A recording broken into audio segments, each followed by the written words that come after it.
नमः पार्वती पतये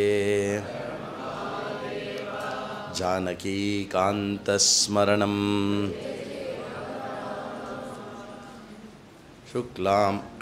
शुक्लांबरधरं विष्णुं शशिवर्णं चतुर्भुजं प्रसन्नवदनं ध्यायेत् सर्वविघ्नोपशान्तये वागीशाद्या सुमनसः सर्वार्थानुक्रमे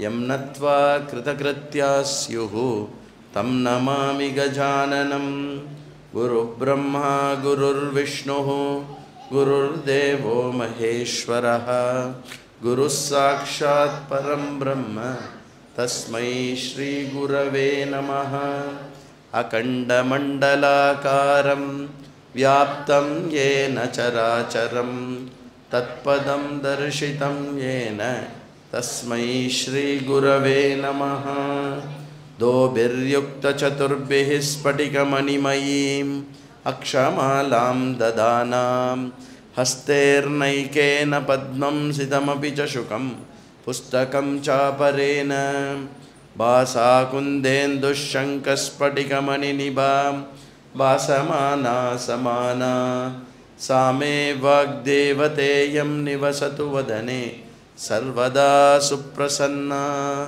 कूजन्तं राम रामेति मधुरं मधुराक्षरम् आरुह्य कविताशाखां वन्दे वाल्मीकिकोकिलं यः पिबन् सततं रामचरितामृतसागरम् अतृप्तस्तं मुनिं वन्दे प्राचेतसमकल्मषं गोष्पदीकृतवारीशं मशकीकृतराक्षसं रामायण महामाला रत्नं वन्दे नीलात्मजम् अंजनानंदनं वीरं जानकी शोकनाशनं कपीशमक्षहन्तारं वन्दे लङ्काभयङ्करम् उल्लङ्घ्य सिन्धोः सलिलं सलीलं यशोकवह्निं जनकात्मजाया आदाय तेनैव ददाह लङ्कां नमामि तं प्राञ्जलिराञ्जनेयम् आञ्जनेयमतिपाटलाननं काञ्चनाद्रिकमनीयविग्रहं पारिजाततरुमूलवासिनं पावयामि पवमाननन्दनं यत्र यत्र रघुनाथकीर्तनं तत्र तत्र कृतमस्तकाञ्जलिं बाष्पवारि परिपूर्णलोचनं मारुतिं रमशराक्षसान्तकं मनोजवं मारुततुल्यवेगं जितेन्द्रियं बुद्धिमतां वरिष्ठं वातात्मजं वानरयूतमुख्यं श्रीरामदूतं शिरसा नमामि वैदेही सहितं सुरद्रुमतले हैमे महामण्डपे मध्ये पुष्पकमासने मणिमये वीरासने संस्थितम् अग्रे वाचयति प्रभञ्जनसुते तत्त्वं मुनिभ्यः परं व्याख्यान्तं भरतादिभिः परिवृतं रामं भजे श्यामलं वामे भूमिसुता पुरस्तु हनुमान् पश्चात् सुमित्रासुतः शत्रुघ्नो भरतश्च पार्श्वदलयोर्वायुवादिकोनिषु च सुग्रीवश्च विभीषणश्च तारासुतो जाम्बवान् मध्ये सरोजकोमलरुचिं रामं भजे श्यामलं रामं रामानुजं सीतां भरतं भरतानुजं सुग्रीवं वायुसूनं च प्रणमामि पुनः पुनः नमोऽस्तु रामाय सलक्ष्मणाय देव्यै च तस्यै जनकात्मजायै नमोऽस्तु रुद्रेन्द्रयमानिलेभ्यः नमोऽस्तु चन्द्रार्कमरुद्गणेभ्यः चरितं रघुनाथस्य शतकोटिः प्रविस्तरम् एकैकमक्षरं पुंसां महापातकनाशनं वाल्मीकिगिरिसम्भूता रामाम्भोनिधिसङ्गता श्रीमद् रामायणी गंगा पुनादिभुवनत्रयं वाल्मीकिर्मुनिसंस्य कवितावनचारिणः शृण्वन् रामकथानादं को न याति पराङ्गतिं सदाशिवसमारम्भां शङ्कराचार्यमध्यमाम् अस्मदाचार्यपर्यन्तां वन्दे गुरुपरम्परां श्रीहरये नमः श्रीहरये नमः नमः परमऋषिभ्यो नमः परमऋषिभ्यः இந்த ராதே கிருஷ்ணா இந்த வால்மீகி கிரி சம்பூதா வேற வெர்ஷன் இருக்காது அதுக்கு ராமசாகர காமினி தானே பூணாத பவன புண்ணியம் ராமாயண மகாநதி முன்னாடி இதுதான் அது கோரக்பூரில் கொஞ்சம் மாற்றிருக்கா சரி இல்லை ஏன்னா எனக்கு முதல் நாள்லேயே நாங்கள் சொல்லும்போது இதுதான் படிக்கிறேன் ஆனால் ஏதோ மாற்றி சொல்கிற மாதிரி இருக்கு ஏன்னா பழசது தான் கற்றுண்டது சரி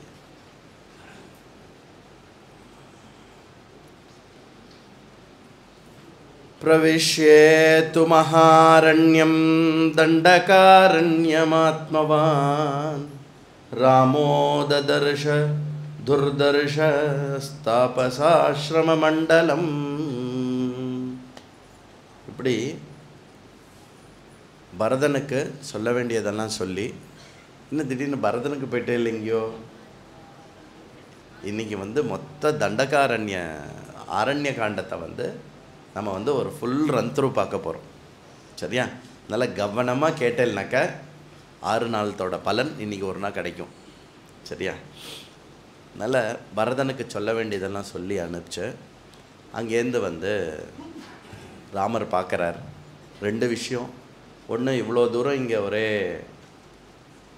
சித்திரக்கூட்டத்தில் ஒரே எல்லோரும் வந்துட்டு போகிறது பெரிய பெரிய படைகள்லாம் வந்துட்டு போகிறது இதெல்லாம் திடீர்னு ஒரு என்ன எடுத்து அப்படின்னா அந்த இடத்தினுடைய இது டிஸ்டர்ப் ஆகிடுது இப்போ பார்த்துலனாக்கா நீங்கள் ரிஷிகேஷ்னு ஒரு இடம் இருக்குது ஒரு காலத்தில் ரிஷிகேஷ் அப்படின்னு சொன்னால் ரிஷிகேஷ் போகிறேன் போ அப்படின்பா எல்லோரும் ஏன் அப்படின்னா அங்கே யாருமே இருக்க மாட்டான் வெறும் கங்கா இருக்கும் ஒரு காடு இருக்கும் சைலண்ட்டாக இருக்கும் எல்லோரும் போய் தபஸ் பண்ணுற மாதிரி இருக்கும் இப்போ ரிஷிகேஷ் எப்படி இருக்குது அப்படின்னா ஸ்பா என்ன வெல்னஸ் சென்டர் என்ன ஆனால் எல்லாத்துக்கும் முன்னாடி யோகான்ற ஒரு வார்த்தை மட்டும் இருக்கும் அதுதான் ரிஷிகேஷில் ஒரு தனி ஸ்பெஷாலிட்டி யோகிக் ஸ்பா அப்படின்னு போட்டிருப்பான் யோகிக் சலூன் யோகிக் சலூன் என்ன சலூன் எனக்கு புரியல ஏன் அப்படின்னா நிறைய பேர் வந்துட்டு போக ஆரம்பிச்சிட்டாலா அங்கே ஏர்போர்ட் வந்துடுத்து டெவலப்மெண்ட் ஆகிடுத்து அதை எடுத்து இதை எடுத்து எல்லாம் வந்தால் மற்றது எல்லாமே பின்னாடி எல்லா மாடர்ன் எக்யூப்மெண்ட் எல்லாம்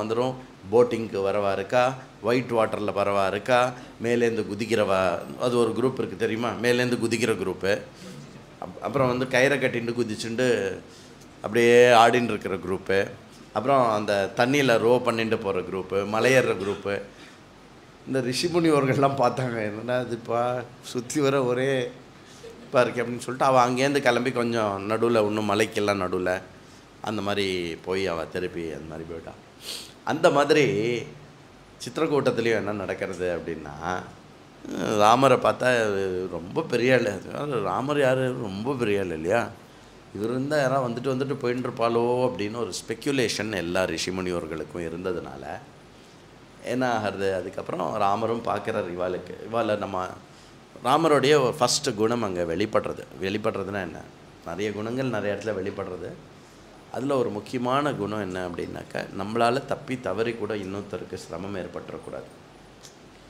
இதை மட்டும் நீங்கள் கடைபிடிங்கோல தேவர்கள் யக்ஷர்கள் கந்தர்வர்கள் தானவர்கள் எல்லாருமே உங்களுக்கு என்ன வேணுமோ செஞ்சு கொடுப்பான் ஒரே ஒரு விஷயந்தான் என்னது என்னால் யாருக்கும் எந்த சிரமமும் வந்துடக்கூடாது இது ரொம்ப சொல்கிறதுக்கு ஆமாம் அப்படி தானே இருக்கேன் நான் அப்படி தானே வாழ்ந்துட்டுருக்கேன் அப்படின்னு நம்ம இப்போ சொல்லுவோம் பட்டு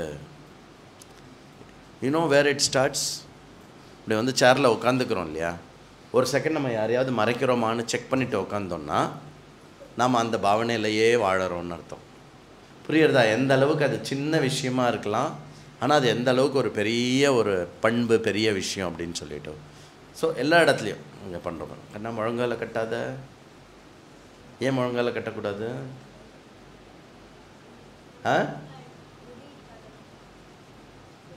முழங்கால கட்டினா அது அப்பவித்திரம் எப்படி தெரியும் நமக்கு அது அப்பவித்திரம்னு திதி அதனால தான் திதி நினச்ச மாதிரி இந்திரனை கொல்லக்கூடிய குழந்தை பிறக்காமல் அது ஏழை ஆகி மருத்துவர்களாகி, அந்த கதை ஞாபகம் இருக்கா?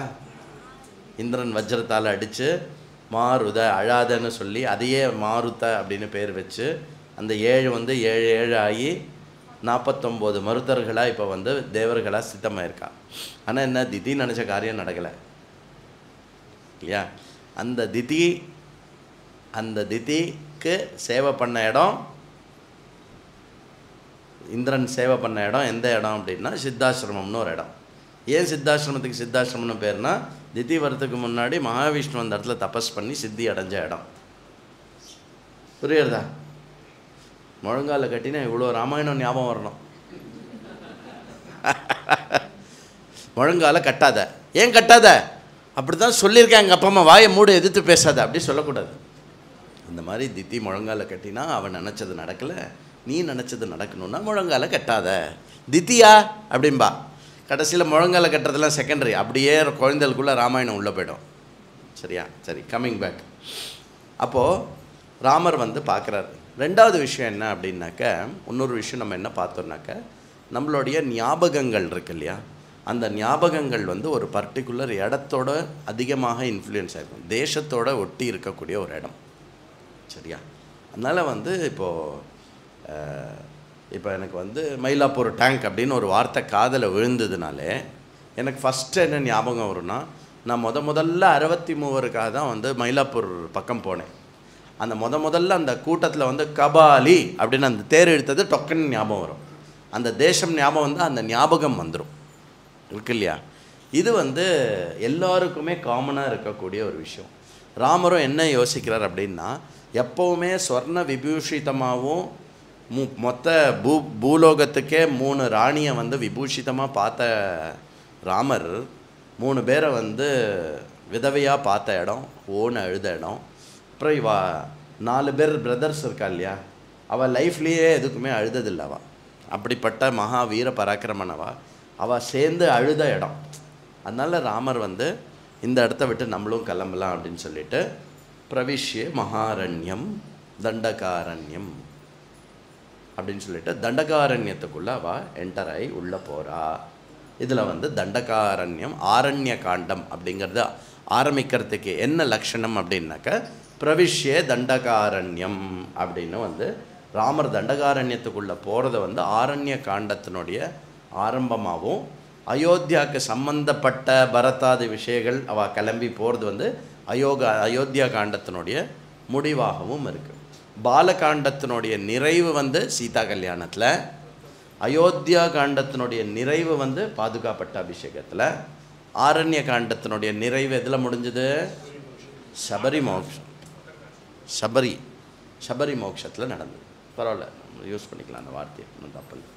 அப்போ நீங்கள் பார்த்தீங்கன்னா ஒரு காண்டமும் அதனுடைய முடிவு வந்து ரொம்ப உச்சமாக இருக்கும். கிஷ்கிந்தா காண்டத்தினுடைய முடிவு என்ன? முதல்ல ஆரம்பிக்கலாம் கிஷ்கிந்தா காண்டம், அதுக்கப்புறம் பார்க்கலாம். சரியா? ஓகே.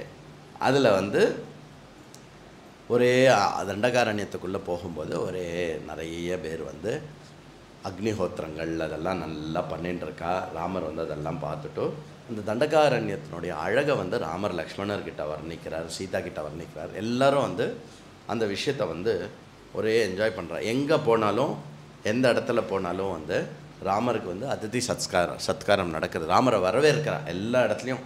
ஏன்னா நிறைய மகரிஷிகள் வந்து ராமனுடைய தரிசனம் கிடச்சிடாதா அப்படின்னு வெயிட் பண்ணிட்டு இருக்கா. எல்லா இடத்துலையும் காமனாக ஒரு விஷயம் எல்லா மகரிஷிகளும் என்ன கேட்குறா அப்படின்னா, என்ன கேட்பா?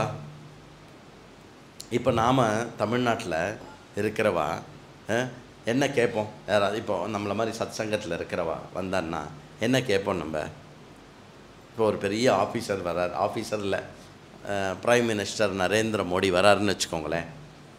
அவருக்கு சத்காரம்லாம் பண்ணிவிட்டு உங்களுக்கு எதாவது வேணுன்னா கேளுங்க அப்படின்னு கேட்டால் நீங்கள் என்ன கேட்பீள்? நம்ம என்ன கேட்போம்னா, இந்த கோவிலெல்லாம் இந்த ஹெச்ஆர்என்சி ப்ராப்ளம்லேருந்து ஃப்ரீ பண்ணி விடுங்க அப்படி கேட்போமா மாட்டோமா? திருப்பி வந்து பண்டைய காலத்தில் எப்படி தமிழ்நாட்டில் வந்து தெய்வீகம் மேலோங்கி கோவில்கள்னால் வந்து தமிழ்நாட்டினுடைய மக்களும் உயர்ந்தார்களோ, அந்த மாதிரியான ஒரு விஷயம் வரணும் அப்படின்னு கேட்போம்ல. அந்த மாதிரி எல்லா ரிஷிகளும் காமனாக கேட்கக்கூடிய ஒரு விஷயம் என்ன அப்படின்னாக்கா, இந்த ராட்சசாலோடைய பாதையிலேருந்து எங்களை காப்பாற்றுங்கோ. நீங்கள் ராஜாவாக இருக்கேள், ஒரு ராஜாவாக இருக்கிற வந்து எங்கள் எல்லாருக்கும் நீங்கள் அப்பா மாதிரி. நீங்கள் தான் வந்து அப்பா மாதிரி குரு தெய்வம், பிதா குரு தெய்வம் மூணுமே ஒரு ராஜாவாக விளங்கக்கூடிய ராமரும் வந்து என்ன பண்ணுறாருன்னா ஓகே அப்படின்னு சொல்லிட்டு அங்கங்கே ஒரு ஸ்டே பண்ணி மூவ் பண்ணுறாரு. முதல் கவுண்டர் யாரோட நடக்கிறது ஏதாவது ஞாபகம் இருக்கா? நீங்கள் சும்மா இருங்க, சும்மா அன்றைக்கே சொன்னேன் இல்லையா, நம்ம ஏற்கனவே 4 வாட்டி ராமாயணம் படிச்சுட்டு வந்து இங்கே பதில் சொல்கிறது என்ன பெரிய பெருமை. முதல்ல எந்த ராட்சசன் இது பண்ணுறா? விராதன். விராதன் அப்படின்னா ராட்சசன். ஸோ அந்த ஒரு மகா ராட்சசன் வந்த உடனே அவன் என்ன பண்ணிடுறான், சீதாவை எடுத்துட்டுறான் தான் ஞாபகம் இருக்குல்ல. சீதாவை இது பண்ண உடனே இவன் அம்பு போட போட போட அந்த அம்பை தாங்க முடியாமல் அவன் சீத்தையை திருப்பி கீழே விட்டுடுறான். அதுக்கப்புறம் இவா 2 பேரும் தோல் மேலே போய் இவா 2 பேரும் என்ன பண்ணுறான் அப்படின்னு கையை வெட்டிடுறான். சரிதான், அது மாதிரி வெட்டிடுறான். இது ராமரோடது என்ன, இது லக்ஷ்மணரோடது. எங்கே இங்கே போச்சு, இங்கே இது லக்ஷ்மணரோடது. ஓகே, அப்போ விராதனோட 2 கையும் வெட்டிடுறான். அப்புறம் வந்து விராதன் சூலம்லாம் போடுறான். அதெல்லாம் ஞாபகம் இருக்குல்ல. அவனுடைய சூலத்தில் வந்து யானையோடைய தலை, ரத்தம் சொட்ட இருக்கக்கூடிய டைகருடைய ஸ்கின்னு அதெல்லாம் வந்து ஒரே இது பண்ணி விராதனை வந்து ஒரே இது பண்ணி அப்புறம் என்ன பண்ணுறா அப்படின்னா, விராதனை வந்து அஸ்திரத்தாலையும் சஸ்திரத்தாலையும் அடிக்க முடியாது அப்படின்னு வரம் வாங்கினதுனால என்ன பண்ணுறான், அவனை பெரிய குழியை தோண்டி புதைச்சிடுறா. அவனும் வந்து சொல்கிறான், என்ன உயிரோட புதைச்சல்னாக்கா எனக்கு மேல்கதி கிடைக்கும் அப்படின்னு சொல்லிக்கு அவன் வந்து இது போய்ட்றான். அந்த மாதிரி சாபம் வந்து குபேரனுடைய சாபம் அதெல்லாம் ஞாபகம் இருக்கு இல்லையா.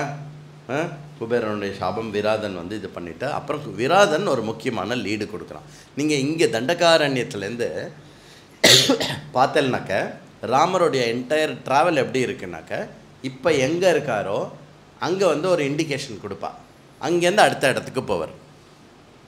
அப்போ விராதன் வந்து சொல்கிறான், நீங்கள் கொஞ்சம் தூரம் போங்க, சரபங்கர் இருக்கார், சரபங்க மகாமுனிவர் இருக்கார், அவருடைய ஆசிரமம் இருக்குது, நீங்கள் அங்கே போங்க, அங்கே உங்களுக்கு இதுவாக இருக்கும். சரி வாங்க அப்படின்னு சொல்லிட்டு ராமர் லக்ஷ்மணர் சீதைங்க எப்படி போகிறா, சரபங்கருடைய ஆசிரமத்துக்கு போகிறா. அப்போது விராதன் வந்து செத்ததுக்கப்புறம் சரபங்கருடைய ஆசிரமத்துக்கு போனால் அங்கே என்ன ஒரு அற்புதமான விஷயம் நடந்தது, ஒரு முக்கியமான விஷயம் நம்ம பார்த்தோம். என்ன பார்த்தோம்? ஆமாம், அதாவது இறைவனால் சிருஷ்டிக்கப்பட்ட லோகத்தினுடைய பிராப்தியை விட இறைவனே அடைவது பெரிய விஷயம் அப்படிங்கிற ஒரு விஷயத்தை வந்து நம்ம சரபங்கருடைய அந்த சரித்திரத்தில் பார்த்தோம். கரெக்டாக வந்து இப்போ தட்ட மாட்டேன்றீங்க. அப்போ சரபங்கர் வந்து என்ன பண்ணுறாருன்னா இந்திரனோட பேசின்னு இருக்கார். இந்திரனோட பேசின்னு ராமர் வரதை பார்த்தோடனே தேவேந்திரன் என்ன சொல்கிறான், நான் இப்போ கிளம்புறேன், நான் இப்போ ராமரை இப்போ மீட் பண்ண முடியாது, இந்த நிலைமையில் நான் மீட் பண்ணவும் கூடாது, நான் எப்போ மீட் பண்ணணுமோ அப்போ மீட் பண்ணுறேன் அப்படின்னு சொல்லிட்டு கிளம்புறேன். சரபங்கரும் சொல்லி அனுப்புகிறார், நான் இப்போ உங்கள் கூட வர முடியாது, ராமர் வந்திருக்கார், நான் ராமரை பார்த்துட்டு அதுக்கப்புறம் நான் வந்து ரெகுலர் பப்ளிக் பஸ்லேயே வந்து விடுறேன். ஞாபகம் இருக்கா பப்ளிக் பஸ்ன்னு சொன்னேன், பப்ளிக் பஸ் என்னது, அக்னி. அப்போ சரபங்கர் வந்தவுடனே சத்காரம் பண்ணி ராமரோட பேசிவிட்டு, மாதிரி ராமா அவனுக்காக தான் வெயிட் பண்ணிட்டு இருந்தேன்னு சொல்லிவிட்டு ராமரை பார்த்து நமஸ்காரம்லாம் பண்ணிவிட்டு, மாதிரி தேவேந்திரன் வந்திருந்தான், என்னுடைய இதெல்லாம் முடிஞ்சுடுத்தோ, நான் வந்து பரலோகத்துக்கு போகிறேன் அப்படின்னு சொல்லிவிட்டு அக்னி வளர்த்து, எனக்கு ஒரே ஒரு வேண்டுகோள் ராமா, நான் வந்து அக்னி வளர்த்து இதுக்கு போகிறத வந்து நீ பக்கத்தில் இருந்து பார்க்கணும், இன் அதர் வேர்ட்ஸ் நீ அதுக்கு சாட்சியமாக இருக்கணும் அப்படின்னு சொல்லிட்டு சரபங்கருடைய பரலோக பிராப்திக்கு ராமர் அங்கே சாட்சியம் பண்ணிட்டு பண்ணார்.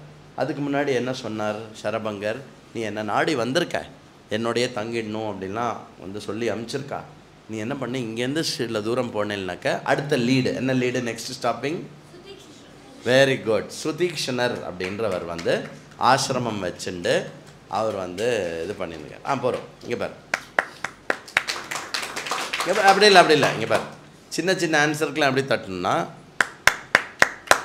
1 2 3 4 5 அவ்வளோதான். Ready 1 2 3 start.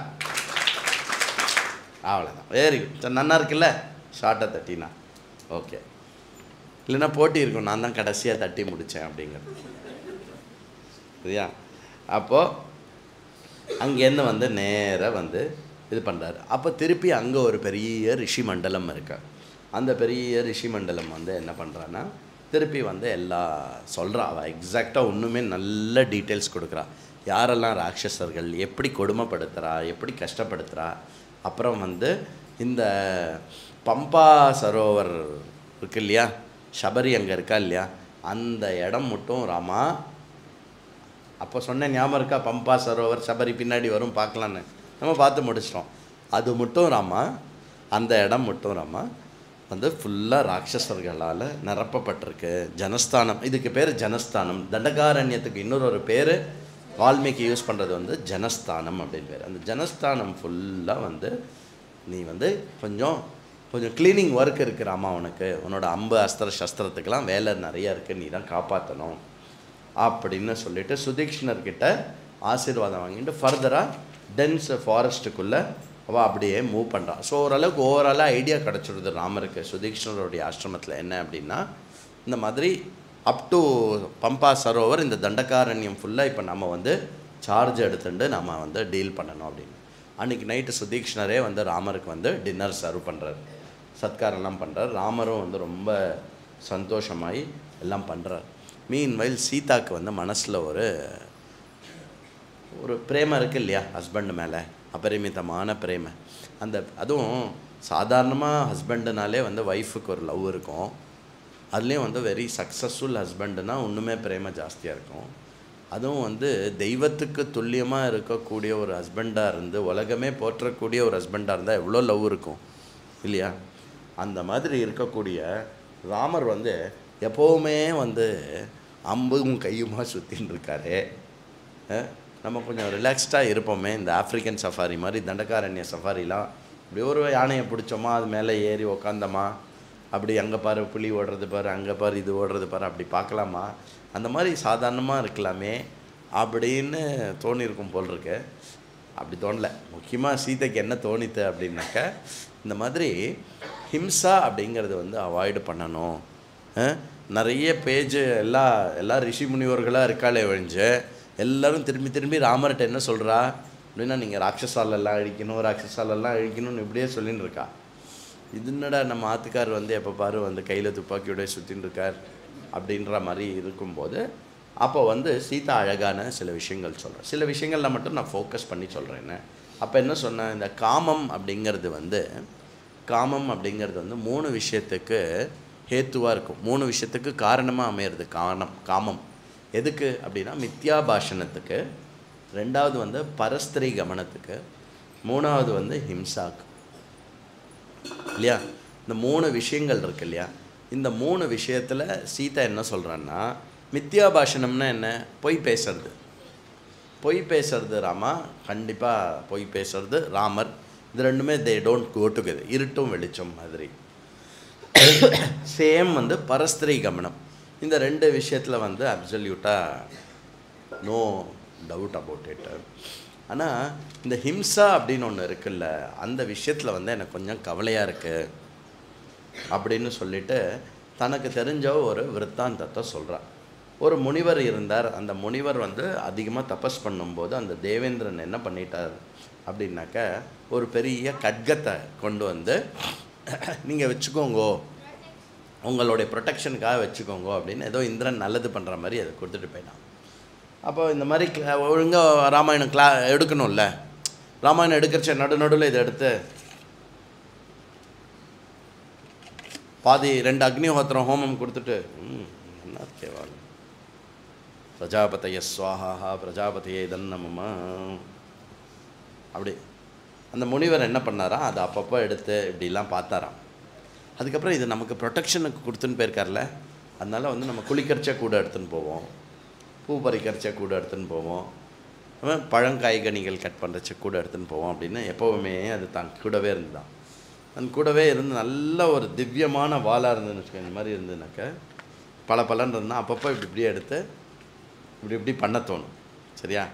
அதை பண்ணி பண்ணி பண்ணி அந்த ப்ராக்டிஸில் என்ன எடுத்தோம், அதாவது அஸ்திர சஸ்திரங்கள் கூடவே இருக்கிறது என்ன பண்ணணும்னா மெதுவாக மனசில் அந்த ஹிம்சா விருத்தியை தூண்டி விடுவோம் அப்படிங்கிறதுக்கு சீதா இந்த கதையை சொல்லி அந்த முனிவருக்கு எப்படி அது கொஞ்சம் ஹிம்சா விருத்தி தோன்றி ஒரு நாள் அந்த வாளை பிரயோகம் பண்ணி அவர் பாப்ப செயலில் ஈடுபட்டு எப்படி அவர் நரகத்துக்கு போனார் அப்படிங்கிறத சொல்லிவிட்டு, இப்போ ராமா எப்போ பாரு நமக்கு கையில் அஸ்திர சஸ்திரங்களோடு இருக்கே, அஸ்திர சஸ்திரங்களுடைய பிரயோகத்தில் எங்கேயாவது ஏதாவது ராங் யூசேஜோ இல்லை ஹிம்சாகாரமாக ஏதாவது பண்ணி இது ஆகிட போகிறது அப்படின்னு சொல்லி சீதா தன்னுடைய விஷயத்தை எக்ஸ்ப்ரெஸ் பண்ணான். இது எக்ஸ்ப்ரெஸ் பண்ணது மட்டும் இல்லாமல் சீதாவுடைய உயர்வு எதில் தெரிஞ்சுது அப்படின்னா, நான் ஏதோ என்னுடைய புத்தியில் நான் ஏதாவது பேசியிருப்பேன், உங்களுக்கு சொல்கிற அளவுக்கு எனக்கு சாமர்த்தியமும் கிடையாது, சமத்துவம் கிடையாது,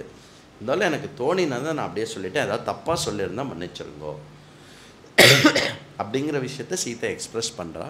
ராமரும் அதை பரிபூர்ணமாக அக்னாலேஜ் பண்ணிவிட்டு, சீதே என் மேலே எவ்வளோ அன்பும் விஷயமும் இருந்தால் நீ இப்படி பண்ணுவேன், ஏன்னா நான் மித்யாபாஷணம் பண்ணுறதில்ல, நான் பரஸ்திரி விஷயத்தை யோசிக்கிறதும் இல்லை, மூணாவது என்ன ஹிம்சை கூட நான் பண்ணிடக்கூடாது, நான் அப்படியே பரம உத்தமமாக இருக்கணும் அப்படிங்கிற ஒரு விஷயத்தினாலையும் அதனால் என்னுடைய நற்கதிக்கும் என்னுடைய ஆஸ்திக தன்மைக்கும் எந்த விதமான பாதிப்பும் வரக்கூடாது அப்படிங்கிற ஒரு நல்ல எண்ணத்தோடு நீ சொல்கிற சீதா, அதனால் எனக்கு ரொம்ப சந்தோஷமாக இருக்குது அப்படின்னு அவர் சொன்னதை முழுக்க அக்னாலேஜ் பண்ணுறார்.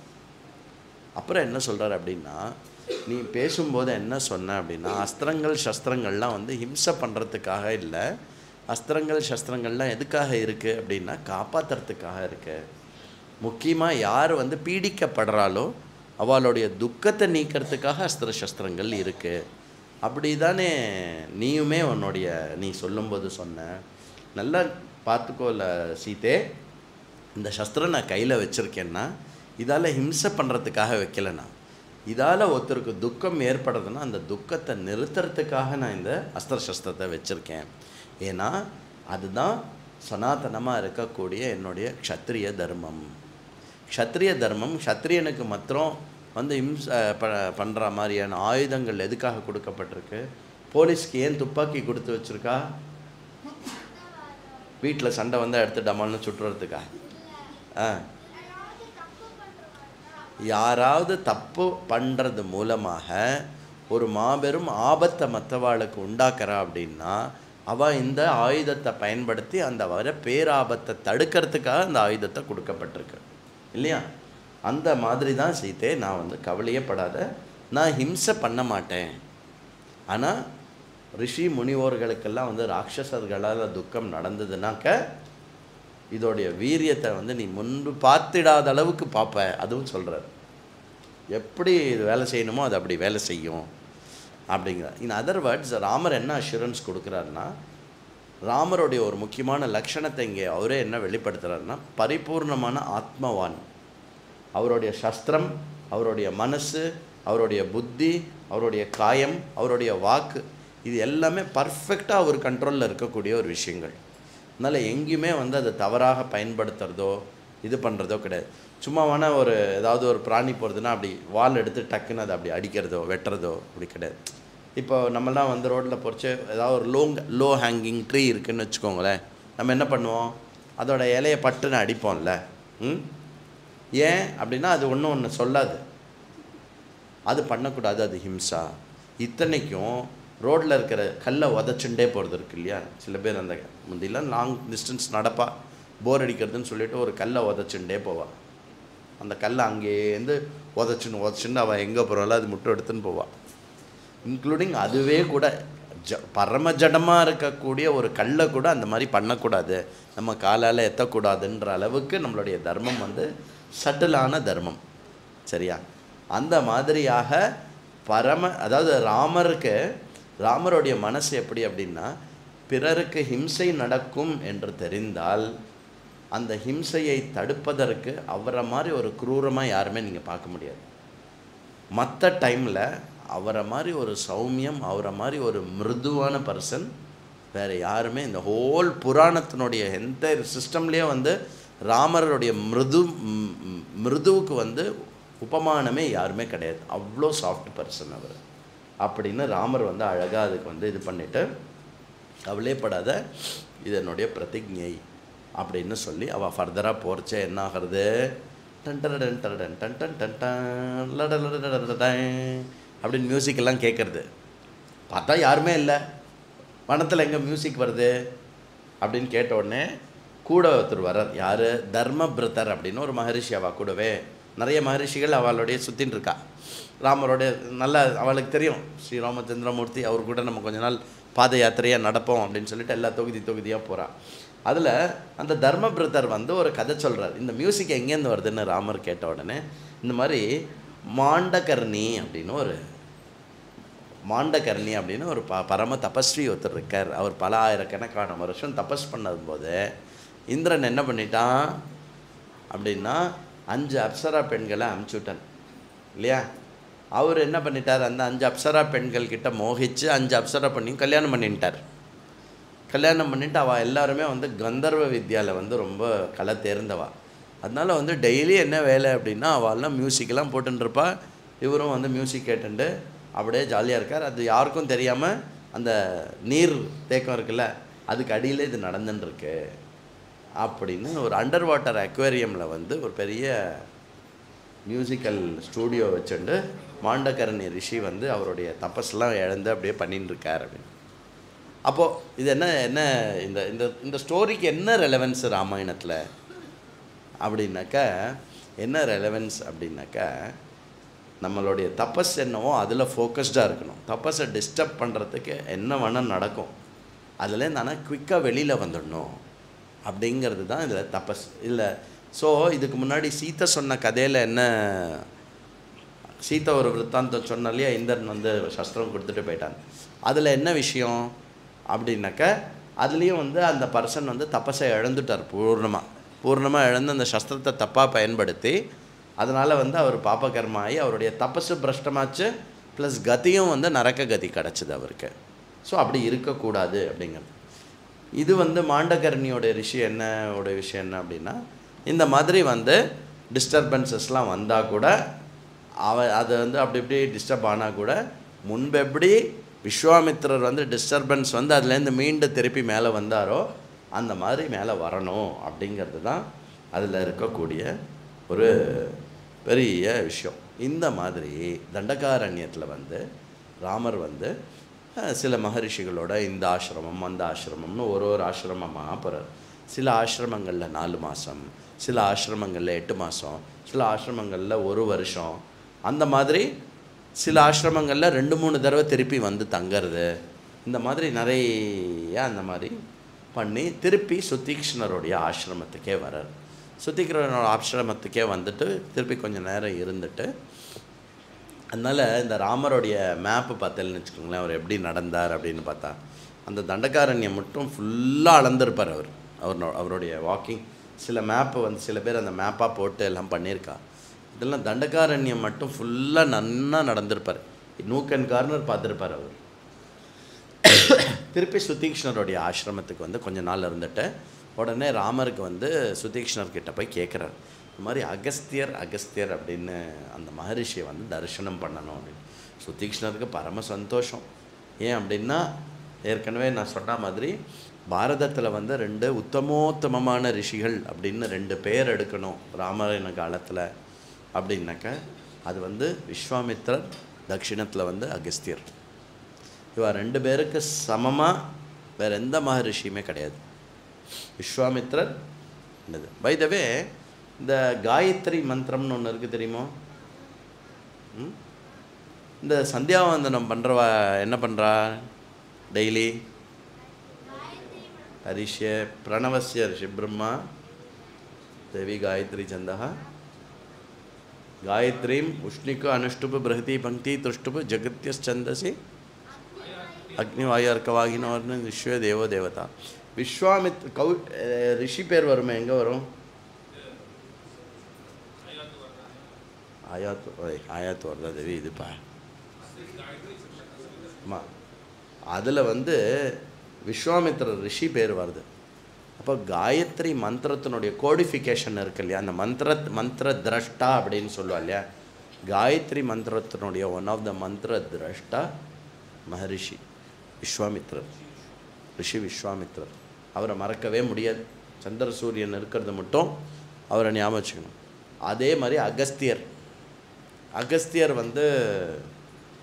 நமக்கு தெரியுமோ தெரியாதோ, தண்டகாரண்யம் ஃபுல்லாக ராட்சஸா இருந்திருக்கா. நல்லா புரிஞ்சுக்கோங்க. தண்டகாரண்யத்துக்கு மேலே அயோத்தியை மற்ற அகண்ட பாரதமாக இருக்கக்கூடிய மற்ற இடத்துலலாம் இந்த சைடு மித்தில, இந்த சைடு இது, அந்த இடம்லாம் நல்ல ஆஸ்திகமாக நன்னா இருந்தது. தண்டகாரண்யம் ஃபுல்லாக ராட்சஸா, லங்காவில் ஃபுல்லாக அசுரன், ராட்சசன். அப்போ இதுக்கு நடுவில் இருந்த இந்த திராவிடம் இருக்கு இல்லையா, பஞ்ச திராவிடம் என்ன? திராவிடம்ங்கிறது தேசத்தை குறிக்கிறது. என்ன பஞ்ச திராவிடம்?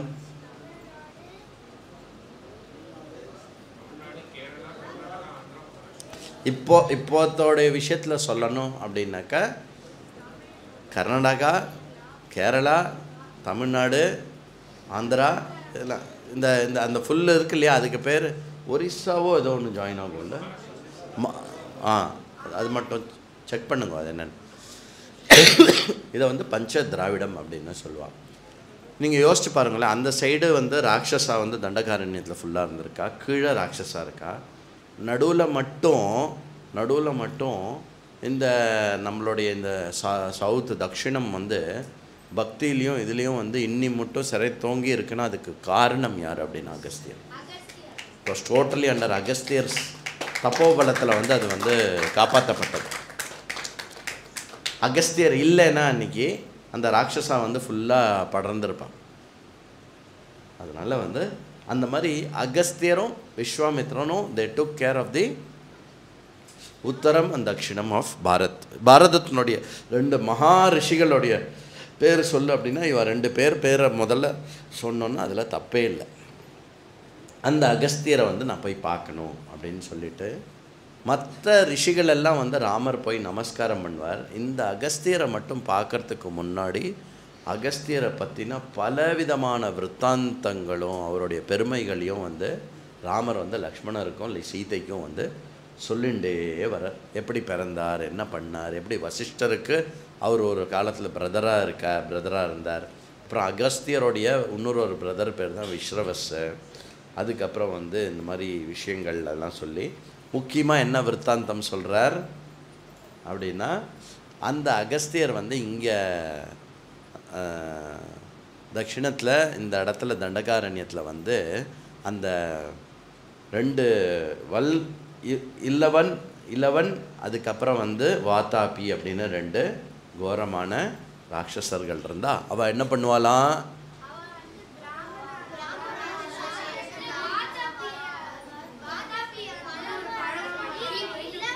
ஸ்டார்ட்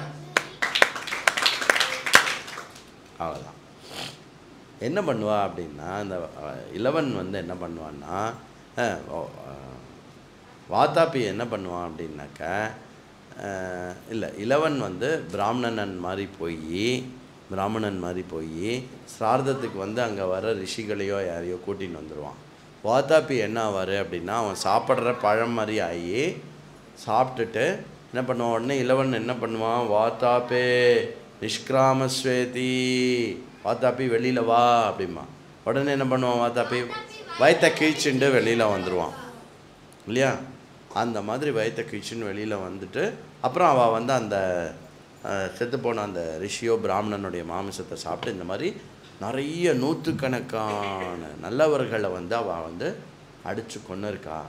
அப்போது ஒரு வாட்டி அகஸ்தியர் என்ன பண்ணார்னாக்க, அவர் தானே அந்த சாரதத்துக்கு சாப்பிட்ற பிராமணராக போய் அவர் என்ன பண்ணிட்டார், முன்னாடியே பேன் 40 சாப்பிட்டு போனாலாம் சொன்னேன், ஞாபகம் இருக்கா?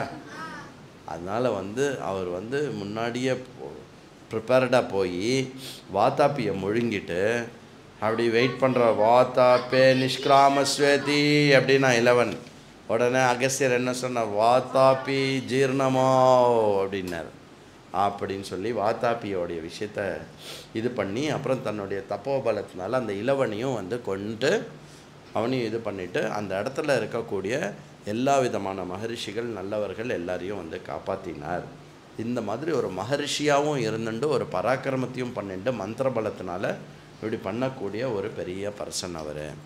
அப்புறம் வந்து விந்தியமலை இருக்கு இல்லையா, விந்தியமலை வந்து எப்போ வந்து சூரியனுடைய போட்டி போட்டு சூரியனை மறைக்கிறேன்னு அது வளர்ந்துட்டே இருந்ததோ அந்த விந்தியமலையோடைய கர்வத்தை அடக்கி விந்தியமலையை வந்து அதனுடைய குரோத்தை ஸ்டாப் பண்ணது வந்து அகஸ்திய மகரிஷி. அது மட்டும் இல்லை, இந்த அகஸ்திய மகரிஷியோடைய அந்த ஒரு கிரேட்னஸ் இருக்கு இல்லையா, அதை வச்சு தான் தக்ஷிணத்துக்கே தக்ஷிணம் அப்படின்ற பேரே வந்திருக்கு. அப்படிங்கிற இந்த விஷயத்தெல்லாம் அகஸ்திய மகரிஷியோடைய அருமை பெருமைகள் எல்லாத்தையுமே வந்து ராமர் வந்து யாருக்கு சொல்லிட்டு வர்றார், லக்ஷ்மணர் சீதைக்கு எல்லாருக்கும் சொல்லிட்டு வந்த உடனே அகஸ்திய மகரிஷியோடைய ஆசிரமம் வந்த உடனே லக்ஷ்மணன் உள்ளே போகிறான். போயிட்டு இந்த மாதிரி அகஸ்தியருடைய சிஷ்யர் இருக்கார் இல்லையா, அவர்கிட்ட வந்துட்டு மாதிரி ராமர் லக்ஷ்மணன் வந்துருக்கா, அவருடைய சௌரியத்துக்கு ஏற்ற மாதிரி மீட் பண்ணுறோம், வெயிட் பண்ணின்னு இருக்கா அப்படின்ன உடனே அகஸ்தியர் வந்து, ஓ ராமர் வந்திருக்காரா, அவரை உடனே உள்ளே கூட்டின்னு வா, இவர் கொஞ்சம் கூட தாமதம் பண்ணாமல் அவரை வந்து சத்காரத்தோடு உள்ளே கூட்டின்வான். இவர் அக்னிஹோத்திரத்தை முடிச்சுட்டு உடனே ராமர்கிட்ட வந்துட்டு மாதிரி அக்னிஹோத்திரத்தை நிறுத்தக்கூடாதுன்னு தான் நான் வந்து அதை முடிச்சுட்டு வந்தேன் ராமா, அதனால் அப்போனா என்ன அர்த்தம், ஏன் அதை சொல்கிறார் அப்படின்னாக்கா, ராமா நீ வரேன்னா நான் உடனே வந்திருக்கணும் அப்படிங்கிறத இன்டைரக்டாக கம்யூனிகேட் பண்ணுறார் அவர். அந்த மாதிரி சொல்லிவிட்டு அதுக்கப்புறம் வந்து என்ன பண்ணுறார் அப்படின்னாக்கா, அகஸ்தியர் வந்து எல்லா விதமான அவருடைய அஸ்திர சஸ்திரங்கள் எல்லாமே ராமருக்கு கொடுத்துறார். அங்கே விஸ்வாமித்திரரும் அவருடைய எல்லா அஸ்திர சஸ்திரங்களும் ராமருக்கு கொடுத்தார். இந்த சைடு அகஸ்தியரும் வந்து, அப்பா இனிமேல் நான் ஃபைட்டிங்கெல்லாம் நான் போக வேண்டாம்ப்பா, இனிமேல் ராமா நீ பார்த்துக்கோ அப்படின்னு சொல்லிட்டு ராமருக்கு வந்து எல்லா விதமான அஸ்திர சஸ்திரமும் கொடுத்துட்டார். அந்த ராதே கிருஷ்ணா யுத்த காண்டத்தில் வருது இல்லையா, அகஸ்தியர் இது பண்ணுறது, அது அப்போ பார்ப்போம். ஆதித்ய ஹிருதயம், ஆதித்ய ஹிருதயம் அது அதுக்குள்ளே நம்ம எல்லாம் கற்றுன்றோன்னா ஆதித்ய ஹிருதயம் சொல்லித்தரேன். அப்புறம் எங்கள் அண்ணா வந்துட்டார் இன்றைக்கி, எங்கள் அண்ணா கற்று தருவார், அண்ணா சொல்லித்தருவார் ஆதித்ய ஹிருதயம். சரி, அப்போது அந்த அகஸ்தியர் வந்து எல்லா அஸ்திர சஸ்திரமும் ராமர்கிட்ட கொடுத்துட்டு இதெல்லாம் பண்ணிவிட்டு கொஞ்சம் காலம் அகஸ்தியரோட ஆசிரமத்தில் இருந்தால், அகஸ்தியரும் வந்து அவருடைய ஆசிரமத்தில் இருக்கக்கூடிய எல்லா தெய்வஸ்தானங்களையும் காட்டி ரொம்ப ஹர்ஷப்படுறார், சந்தோஷப்படுறார். ராமர் கூட இருக்கிறது வந்து அவ்வளோ ஹாப்பி ஒரு விஷயமா இருக்குது. அந்த மாதிரி இருக்கிறச்சே வந்து ப்ளஸ் எஸ்பெஷலி வந்து சீத்தையோடைய நடத்தையும் சீத்தையோடைய விஷயத்தையும் பார்த்துட்டு அகஸ்தியர் வந்து சொல்கிறார், இந்த மாதிரி ஒரு பாரியா கிடைக்கிறதுக்கு வந்து ராமா நீ ரொம்ப கொடுத்து வச்சுருக்கணும். ஏன்னா சீத்தைக்கிட்ட இன்னென்ன குவாலிட்டிஸ் வந்து இருக்குது. பொதுவாக வந்து சில பேர் வந்து கஷ்டத்தில் நல்ல விஷயம் சந்தோஷமாக இருக்கிறச்சே எல்லோரும் இருப்பா, ஆனால் கஷ்டம்னு வந்து அவள் கைண்டுருவா, இல்லை கூட இருக்க மாட்டா. ஆனால் சீதா அப்படி இல்லை, உன்னோட எல்லா கஷ்டத்துலேயும் இருக்கா நம்பர் 1. அதுக்கப்புறம் வந்து அதை சொல்லி காட்ட மாட்டேங்கிறா, அதுக்கப்புறம் உன்னுடைய தர்மத்தில் இணைஞ்சு ஹாப்பியாகவும் இருக்கா. அப்போது அகஸ்தியர் இங்கே கற்றுக் கொடுக்குற விஷயம் என்ன அப்படின்னா, நம்ம என்ன கஷ்டம் வந்தாலும் யாரையும் வந்து விட்டு கொடுக்கக்கூடாது, அவள் கூட இருக்கணும் நம்பர் 1. 2வது வந்து உன்னால் கஷ்டம் வந்துடுத்துப்பார் அப்படின்னு சொல்லியும் காட்டக்கூடாது.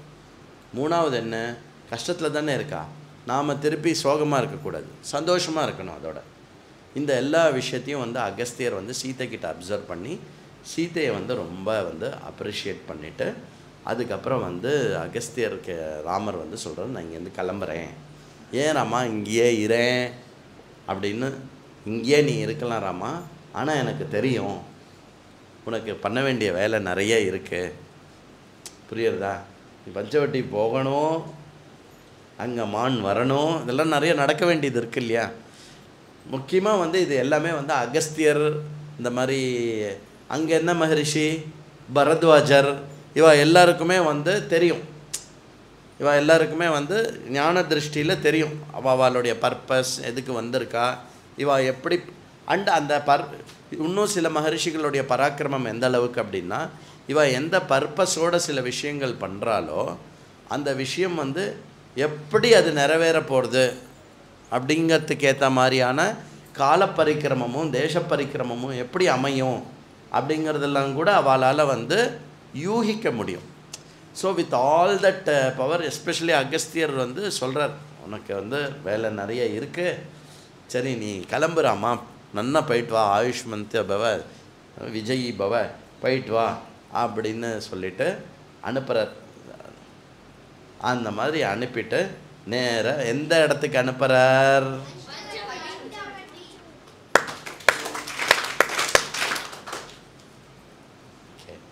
பார் அடி ஆமாம், வெரி குட். எல்லாம் ஞாபகம் வச்சுருக்கல நீங்கள். நேராக பஞ்சவட்டிக்கு வந்து பஞ்சவட்டியை என்டர் ஆக போகிறா. பஞ்சவட்டி என்டர் ஆகிறதுக்கு முன்னாடியே ஒரு முக்கியமான ஒரு பர்சனை வந்து மீட் பண்ணுறா. யாரு? Very good, Jatayu. Very good.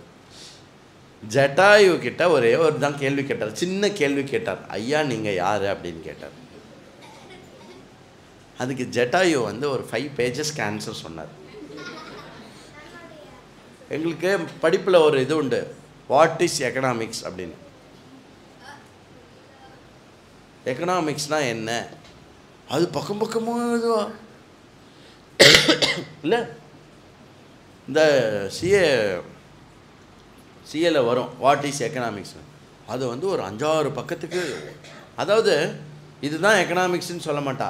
இவர் என்ன சொல்கிறாருன்னா இதுதான் எக்கனாமிக்ஸ், அவர் ஆனால் என்ன சொல்கிறாருன்னா இதுதான் எக்கனாமிக்ஸ். ஏதோ ஒரு பெரிய இது இருக்கும்.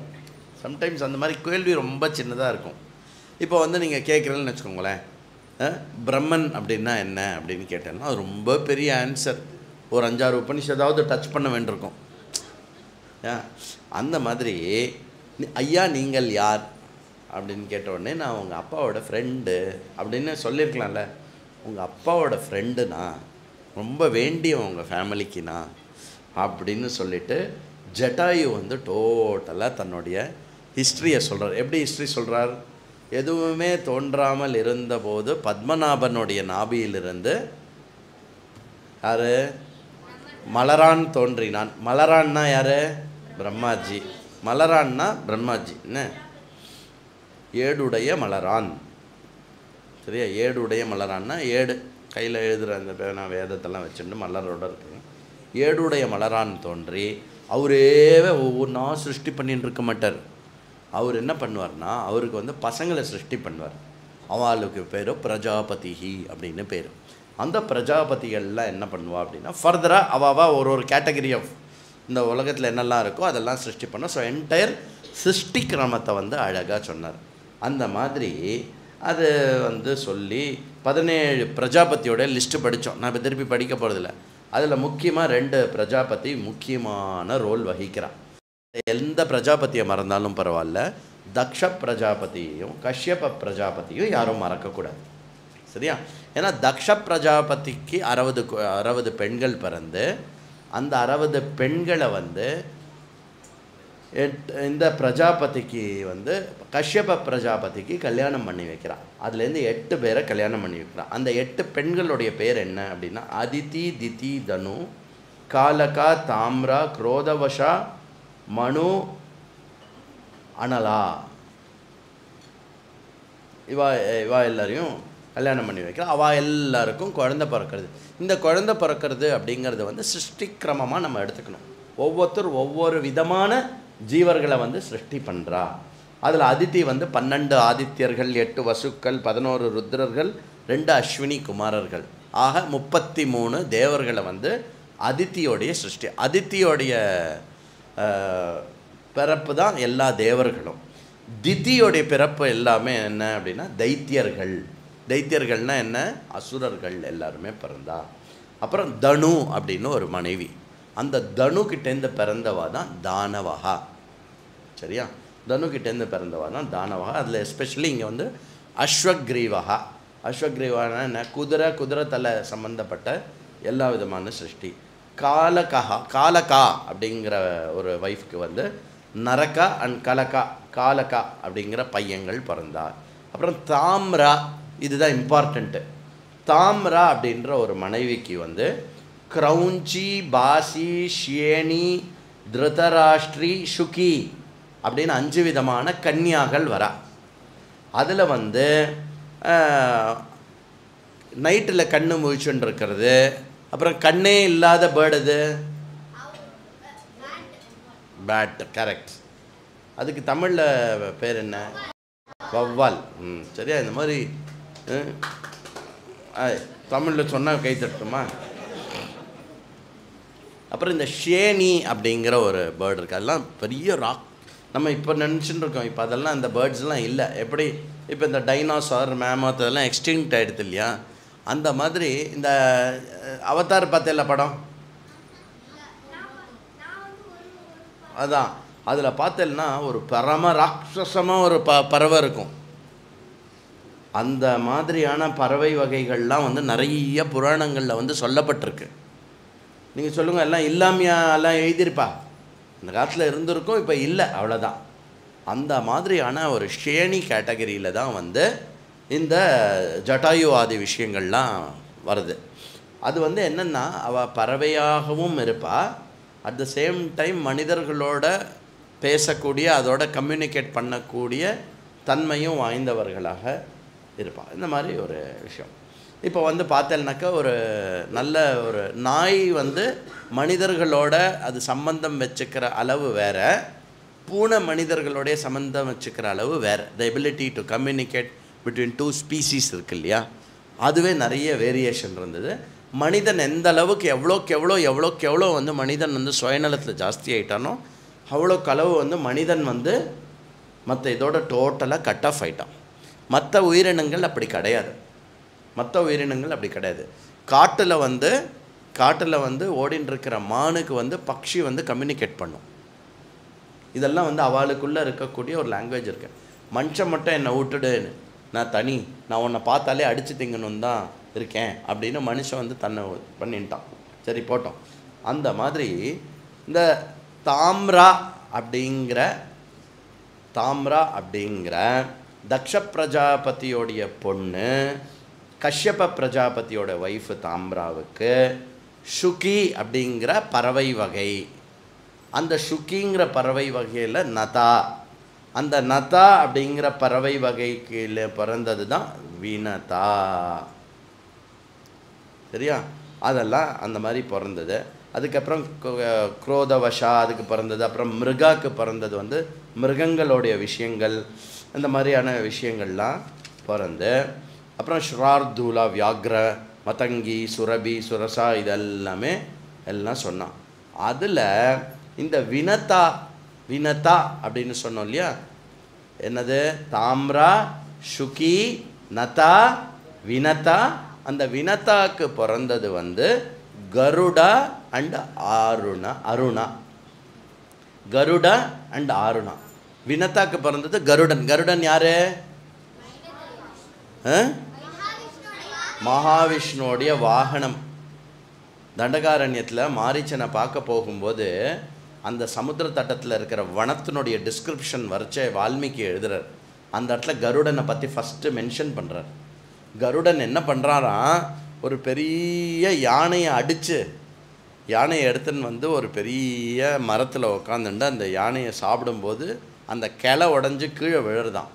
ஆனால் அந்த தான் அடிச்சுன்னு வந்த யானையும் மற்ற பெரிய பெரிய மிருகங்களும் கீழே விழுந்து டிஸ்டர்ப் ஆகிறதுக்கு முன்னாடி அது எல்லாத்தையும் எடுத்துகிட்டு போய் காற்றுலேயே வானத்துலேயே அப்படியே சாப்பிட்டு அது வந்து காலி பண்ணுறது. அவ்வளோ பெரிய மகா காயமான பக்ஷி கருடன்.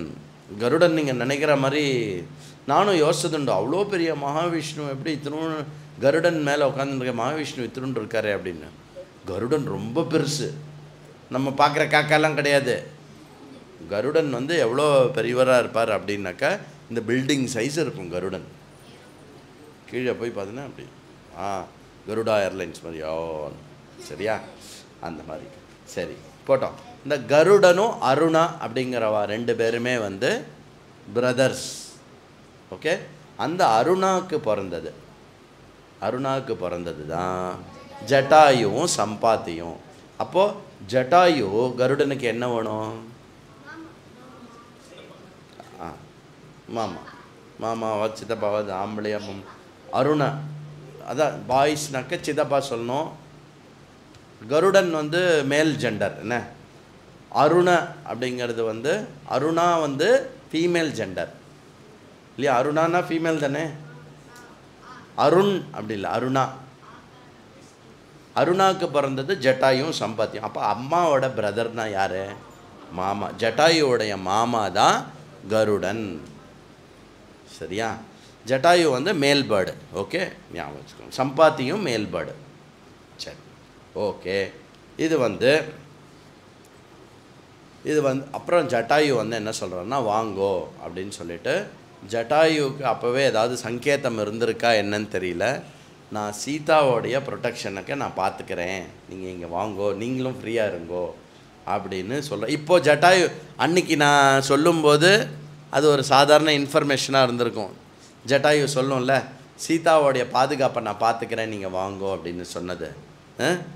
இப்போது ஜட்டாயு சொன்னதை திருப்பி நான் சொன்னேன்னாக்கா இப்போ புரியும் ஜட்டாயு என்ன ஆழத்தோடு மீன் பண்ணி சொல்லியிருக்கு அப்படின்னு. ஏன்னா ரொம்ப மூது, பெரிய ரொம்ப வயசானவர் ஜட்டாயு. ஜட்டாயு அப்படின்னு நம்ம மரியாதையோடு தான் சொல்லணும். ஏன்னா தசரதனுடைய ஏஜுக்கு நிகரான ஒரு பக்ஷிராஜன். சரி, அதில் வந்து பஞ்சவட்டிக்கு போனோன்னா அப்புறம் பஞ்சவட்டிக்குள்ளே போகிறான். பஞ்சவட்டிக்குள்ளே போன உடனே என்ன ஆகிறது அப்படின்னா, எங்கே இருப்பா, வீடு கட்டணும்ல. லக்ஷ்மண் வந்து அழகான ஒரு ஷூட் கட்டுறார். தனியாக கிச்சன் ஏரியா தனியாக, டைனிங் ஏரியா தனியாக, பூஜை பண்ணுறதுக்கான ஏரியா தனியாக, அண்ணாவும் மண்ணியும் இருக்கிற இடம் தனியாக, அவன் சேவா பண்ணிவிட்டு அவன் தங்கிறதுக்கான சர்வீஸ் ரூம் தனியாக, அந்த மாதிரி அழகாக எல்லாத்தையும் கட்டி பண்ணுறான். அதுவும் மாடர்ன் டெக்னாலஜிலாம் யூஸ் பண்ணுறான். என்ன பண்ணுறான் அப்படின்னா, பாதி செவுரு கட்டுறான், பாதி பில்லர் வைக்கிறார் லக்ஷ்மணர், எல்லாம் பண்ணி அழகாக கட்டினோன்னு. இதை பார்த்தோடனே ராமருக்கு ஒரே பரிஷஸ்வஜ அப்படியே கட்டி பிடிச்சிக்கிறாராம். லக்ஷ்மணா லக்ஷ்மணா, உன்னை பார்க்குறச்சே எனக்கு வந்து அப்படியே அப்பா கூடவே இருக்க மாதிரி இருக்குது லக்ஷ்மணா அப்படின்னு லக்ஷ்மணன் கிட்ட தன்னோட சந்தோஷத்தை எக்ஸ்ப்ரெஸ் பண்ணி அப்படியே வந்து சில காலங்கள் போடுது. அப்புறம் ஹேமந்த ருத்து வருது. ஹேமந்த ருத்து வந்தோடனே ஹேமந்த ருத்துவை வந்து அழகாக வந்து அப்படியே வர்ணிக்கிறார். அப்படியே வர்ணித்து அந்த மாதிரி லக்ஷ்மணன் வர்ணிப்பு அப்படி லக்ஷ்மணன் வந்து ஆனந்தமாக வர்ணிக்கிறான். ஹேமந்த ருத்துவை வர்ணித்து அப்படியே வந்து தான் வந்து துக்கப்படுறான். இந்த கைகேயி மாதா இப்படி பண்ணிட்டாலே நம்மளை அப்படின்னு. உடனே ராமர் அவனை நிறுத்திட்டு என்ன சொல்கிறார், இதை பாரு, அம்மா பற்றி பேசாத, கைகேயி மாதாவோ அதனால் வந்து அம்மா பற்றி பேச, நீ பரதனை பற்றி பெருமையாக பேசிகிட்டு இருந்தல்ல, அதையே கண்டினியூ பண்ணு, கைகேயி மாதாவை நிந்தா பண்ணாத அப்படின்னு சொல்லிவிட்டு அந்த மாதிரி இது பண்ண. அப்படி வந்து போச்சே, டான்டாடாய் என்னாச்சு, வில்லனோட என்ட்ரி. யார்? மாரீச்சனா, ராவணனா? Very good. சூர்பனகா என்டர் ஆறா? முதல்ல உள்ளே என்டர் ஆகிறது வந்து சூர்பனகா. மாரீச்சன்லாம் இப்போ எங்கே வருது? இன்னும் நிறைய பேர் இருக்கா, வெயிட் பண்ணு, ஒவ்வொருத்தராக கேட்பேன், கரெக்டாக சொல்லணும். சூர்பனகா வந்த உடனே என்ன ஆகிறாவோ, ராமரை பார்த்து ரொம்ப பிடிச்சி போய் காமமோகிதமாகி, ராமா என்னை கல்யாணம் பண்ணிக்கோ, இந்த சீத்தையை நான் கடிச்சு சாப்பிட்டுடுறேன், நீ என்னை கல்யாணம் பண்ணிக்கோ, இந்த லக்ஷ்மணனையும் நான் கொன்னுடுறேன். யார்கிட்ட? ராமர்கிட்ட போய் நான் சீத்தையும் லக்ஷ்மணனையும் கொன்று சாப்பிட்டுடுறேங்கிறா. என்ன பைத்தியம்! இங்கே பாரு, ராமர் வந்து ஒன்றும் பண்ணல. இது பாரு, நான் வந்து கல்யாணம் பண்ணிட்டேன், நான் வந்து ஏகபத்தினி விரதத்தில் இருக்கேன். அந்த இடத்துல தான் அவர் சொல்கிறார். என்னது? அந்த ஒரு இடத்துல மாத்திரம்தான் ராமர் வந்து நான் ஏகபத்தினி விரதத்தில் இருக்கேங்கிறத மென்ஷனே பண்ணுறார். மற்ற எங்கேயும் மென்ஷனே கிடையாது ராமாயணத்தில். சரியா? ஸோ அதுதான் பிரமாணம், ராமர் ஏகபத்னி விரதத்தில் இருக்கார் அப்படிங்கிறதுக்கு. அது வந்து சொல்லிவிட்டு, அங்கே பாரு, அவனுக்கு நீடு இருக்கா கேளு, ஏன்னா அவன் தான் ஒய்ஃபை விட்டுட்டு வந்து இருக்கான் அப்படின்னு லக்ஷ்மணன் பக்கம் காட்டுறார். லக்ஷ்மணன் கிட்ட போனால் லக்ஷ்மணன் வந்து திருப்பி அவளுடைய இதை பரிகாசம் பண்ணிவிட்டு திருப்பி நீ ராமர்கிட்டயே போ அப்படின்னு சூர்பனகி வந்து கோவம் வந்து சீத்தையை வந்து அட்டாக் பண்ணுறதுக்காக போகிறான், சீத்தையை கொல்றதுக்காக போகிறான். சீத்தை கொல்றதுக்காக போகும்போது சூர்பனகா பெமனாட்டியாக இருக்கிறதுனால அந்த ராட்சசியை கொல்ல முடியாதுன்னு சொல்லிட்டு லக்ஷ்மணன் என்ன பண்ணுறான், மூக்கையும் காதையும் அங்கத்தை வந்து ஹீனம் பண்ணிடுறான். மூக்கையும் காதையும் வெட்டி அமுச்சு விட்டுடுறான். உடனே வந்து ஓன்னு ஓடி வரா. ஓடி வந்து அடறா. யார்கிட்ட வரா? Very good. கரண். கரன்னா உனக்கு இனிமேல் உனக்கு கரண் நார்த் இந்தியாவில் படம் எடுக்கிற பேர்லாம் ஞாபகம் இருக்கிற. கரண் கிட்ட ஓடி வரா. கரண் கிட்ட ஓடி வந்த உடனே இப்போ தான் புரியுறதா? பா ரொம்ப லேட்டப்பா. காஃபி குடிக்கும்போது அது ஞாபகம் வரணும். கரண் கிட்ட ஓடி வந்தோடனே கரண் என்னது நம்ம ராட்சசக்குள்ள பெண் மேலே ஒருத்தன் கை வச்சுட்டானா, அது எப்படி அப்படின்னு சொல்லிட்டு கரண் வந்து பயங்கரமான 14 ராட்சசர்களை அனுப்புகிறான். அனுப்பி என்ன சொல்கிறான்னா, அந்த 3 பேருமே வந்து கொன்னுடணும் 3 பேரையும் அப்படின்னு சொல்கிறான். ராமர் வந்து அங்கேருந்து எல்லாம் அந்த 14 ராட்சசர்களும் இப்போ அந்த பஞ்சவட்டி புது நியூ அப்பார்ட்மெண்ட் வந்திருக்கு இல்லையா, நியூ அப்பார்ட்மெண்ட்டில் நியூ வில்லா கிட்ட வந்து ரெடியாக அட்டாக் பண்ணுறதுக்கு ரெடியாக இருக்கா. ராமர் வந்து உள்ளே போ அப்படிங்கிறார். யார? சீதாவையும் லக்ஷ்மணன் நீ கொஞ்சம் உள்ளே இரு அப்படின்னு சொல்லிட்டு பொசுக்குன்னு 14 பேரையும் கொண்டுடுறார் ராமர். சூர்பனகா தூரக்கேன்னு பார்த்து பயந்து போய்டுறா. நிதிமா ஒரு அஸ்திரத்தை எடுத்தான், பொசுக்குன்னு 14 பேரையும். அதுவும் 14 பேர் சாதாரண ஆள் இல்லை. இத்தனை வருஷமாக அவளுக்கு சாப்பாடு போட்டு அவளுக்கு என்னெல்லாமோ ட்ரைனிங்லாம் கொடுத்து வளர்த்தனே, 14 பேரும் போயிட்டாலே ஒரேடியா அப்படின்னு சொல்லிட்டு ஓடி வரா. திருப்பி ஓடி கரண் கிட்ட வந்த உடனே கரண் உடனே மீட்டிங் கூப்பிட்றான். எல்லா முக்கியமான சேனாதிபதியெல்லாம் வாங்கோ, ஒரு பெரிய டேஞ்சர் வந்திருக்கு. நம்ம அமிச்ச 14 பேரையும் ஜென்ரல்ஸையும் கொண்டுட்டான்னா அவன் ரொம்ப பெரிய ஆள். அவனை வந்து ஒரு யுத்த தூஷணன், சேனாதிபதி மட்டும் இல்லை கரனுடைய தம்பியும் கூட தூஷணன். ஸோ என்ன பண்ணுறா, எல்லாரும் வந்து இதுவாக ரெடி பண்ணி சலோ ராமரை கொன்னுடுவோம் அப்படின்னு சொல்லிட்டு 14,000 ராட்சசர்கள் ப்ளஸ் 12 மகாராட்சசர்கள், 12 மகாராட்சசர்கள், 14,000 ராட்சச கணங்கள், தூஷணன், சூர்பனக, அப்புறம் கரண் வந்து தனக்கு ஒரு பெரிய தனி சாரியட்டில் எல்லாரையும் முன்னாடி அனுப்பிச்சுட்டு அவன் பின்னாடி வந்து எல்லாம் செத்ததுக்கப்புறம் நம்ம மெதுவாக செத்து போகலாம் அப்படின்னு அவன் பாட்டுக்கு அப்படி வரான். 12 ராட்சசம் வந்தோடனே ராமர் வந்து இந்த வாட்டி உள்ளே போக சொல்லலை. லக்ஷ்மணா, உன்ன மாதிரி ஒரு பெரிய வீரன் வந்து பார்க்கவே முடியாது. எதுக்கு இந்த அப்ரிசியேஷன்லாம்? ஏன்னா லக்ஷ்மணனுக்கு தெரியும், நான் அடிக்கிறேன்ப்பா, நான் ஒரு 1000 பேர் அடிக்கிறேன்ப்பா அப்படின்னு ஒரு ஃபீலிங் இருக்கும்ல. பாரு, திஸ் இஸ் மை வார். புரியுதா? There are lot of message to be conveyed இல்லை? நீங்கள் பார்த்தேன்னாக்கா இப்போது ராமர் வந்து என்ன சண்டை போட்டாரோ அதை திருப்பி தான் போய் சூர்பனக்கா சொல்லுவாள். அதை பற்றி தான் மாரீச்சன் பேசுவான், அதை பற்றி தான் சீத்தை பேசுவாள், அதை பற்றி தான் வந்து ஜட்டாயு பேசுவோம். எல்லாருமே வந்து இந்த ஒரு யுத்தத்தில் ராமருடைய பராக்கிரமத்தை பேசுகிறான். அதுக்காகவே பண்ணுறாருன்னு நினைக்கிறேன். ராமர் என்ன பண்ணுறாரு அப்படின்னா, லக்ஷ்மணா சீத்தை தான் முக்கியம். அதனால் வந்து அந்த ஒரு குகை இருக்குது இல்லையா, அந்த குகைக்குள்ளே சீத்தையை கூட்டின்னு போய்டு, முடிஞ்சதுக்கப்புறம் எல்லாம் வா, நீ எல்லா சம்பவம்லாம் முடிஞ்சதுக்கப்புறம் நீ வெளியில் வா அப்படின்னு சொல்லிட்டு அமுச்சுட்டு என்ன பண்ணுறார் அப்படின்னா, ஒரு காலை வந்து மடக்கி இன்னொரு காலை அப்படி நீட்டிட்டு அப்படி இது பண்ணி இப்படி பண்ணுறார். இப்படி பண்ணி ஒரு விடுறார் பாரு. பெரிய ஒரு அக்னி பழம்பு கிளம்புற மாதிரி எல்லா தூசியும் சேர்ந்து ஒரு பெரிய சவுண்டு கிளம்புறது அப்படின்னு. அப்படி போட்ட உடனே எப்படி இருந்துதான் அந்த தக்ஷ யஜ்ஞத்தில் வந்து அந்த பினாக்கி இருக்கு இல்லையா, பினாக்கி யாரோடைய ஞாபகம் வச்சுருக்கல, சிவனுடைய விஷயம் வந்து பரவாயில்ல தட்டிக்கோ தப்பு இல்லை. அந்த சிவனுடைய தனுஷை வந்து அப்படி விட்டா எப்படி வந்து சர்வநாசமாச்சோ அந்த மாதிரி பரபரன்னு சண்டை போடுறான் ராமர். அப்படி எடுக்கிறார், அப்படி போடுறார், அப்படி நிறைய அம்பை இப்படி வைக்கிறார், அப்படி எடுத்து அப்படி ஒரு அடி அடிச்சுட்டு சரி அவர் அடிக்கலான்னு பார்த்தா ராமரை காணுவாங்க. எங்கன்னு பார்த்தா அங்கே மரத்து மேலேருந்து சர்ன்னு ஒரு 1000 அம்பு போடுறார். சக்கு சக்கு சக்கு சக்கு சக்கு சக்கு மரத்து மேலே உட்காந்துட்டு சக்கு சக்கு சக்கு சக்கு சக்கு சக்கு இந்த சூர்பனகையும் தூஷணனும் கரனும் என்ன பார்க்குறா அப்படின்னா, இப்படி நின்றுட்டே இருக்காங்க. எல்லாம் பொத்து வந்து செத்து போயிட்டே இருக்கா கண்டினியூஸாக. அப்புறம் தூஷணன் வந்து ராமரோட போய் யுத்தம் பண்ணி ராமர் வந்து என்ன பண்ணுறார் அப்படின்னாக்க ஒரு பெரிய இதை எடுத்து தூஷணன் வந்து ஒரு பெரிய அதை யானையை எடுத்துட்டு யானை மேலே போய் தூஷணனை பார்த்து ராமர் வந்து வாள் எடுத்து தூஷணனை வந்து வெட்டிடுறார். கீழே விழுந்து தூஷணன் வந்து சாகுறான். உடனே இந்த 12 மகாராட்சசர்கள் எல்லாரும் போகிறா. என்ன 12 மகாராட்சசர்கள் எடுத்தார், ஒரே 12 அம்பை வச்சார், ஒரே போடு, 12 பேரும் அவுட்டு. உடனே த்ரிஷரஸ் வந்தான். த்ரிஷரஸையும் அடித்து கொன்று குவிச்சுட்டார். ஃபைனலாக கரண் வந்தான்.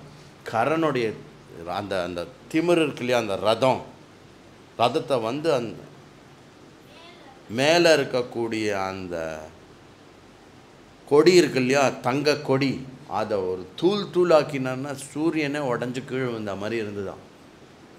மேலே இருக்கக்கூடிய அந்த கொடையை வெட்டி தேரெல்லாம் வெட்டி அதில் இருக்கக்கூடிய அந்த மாயை இதை வச்சு சாரதியை கொன்று கம்ப்ளீட்டாக தூஷணன் வந்து உடன் வந்து விழுந்தான். கீழே விழுந்துட்டு அப்படியே கதையை எடுத்துட்டு அடிக்க வந்தான். கதையை எடுத்துன்னு அடிக்க வந்தோடனே புசுக்குன்னு ராமர் உடனே அம்பு போடல. தூஷணா கரண் அப்படின்னு சொல்லிட்டு, மிஸ்டர் கரண் ப்ளீஸ் லிசன், நீ பாபம் பண்ணின்றிருக்க, பாபம் பண்ணாத, காமத்தினாலையும் லோபத்தினாலையும் பாபமானது உண்டாகிறது. இத்தனை காமத்தினாலையும் லோபத்தினாலையும் இத்தனை பாப்பங்கள் பண்ணியே அந்த பாப்பத்தினால நீ என்ன கண்ட? என்டையர் ராட்சசகுலம் என்ன கண்டது? உன் கண்ணு முன்னாடி எப்படி செத்து போய் கிடக்கா பாரு எல்லாரும். அப்போது பாப்பத்துக்கும் காமத்துக்கும் லோபத்துக்கும் இதுதான் வந்து பலன் கிடைக்கும். அதனால் வந்து நீ இது உன்னை விட்டுடுறேன் அப்படின்லாம் சொல்லலை. நீ இப்போ கூட பாபம் பண்ணின்னு இருக்கியே பாரு, இப்போ கூட பாரு உன்னால் ஒன்றுமே பண்ண முடியல பாரு, நீ தோக்கு போகிற பாரு அப்படி இப்படின்னு ப்ரொவோக் பண்ணி விட்டுடுறாரு நல்ல ராமர். ஏன்னா நான் அப்போ தான் அடிக்க வரோம். அவன் அடிக்க வந்த உடனே ராமர் அடித்து கரணும் அவுட்டு. யார் out? Karan out, Trishiran out, Dushanan out, அதுக்கு முன்னாடி 12 மகாராட்சசர்கள் அவுட்டு, அதுக்கு முன்னாடி 14 ராட்சசர்கள் அவுட்டு. சொன்னேன்டா அப்பா, எல்லாரும் அடித்து இது பண்ணி அவருக்கு உடம்புல அங்கங்கே அவா தூக்கி அடிச்சிருப்பல்ல, அந்தந்த இடத்துல அடி பட்டு சக்கச்சவேர்னு பிழம்பாக நிற்கிறானா ராமர்.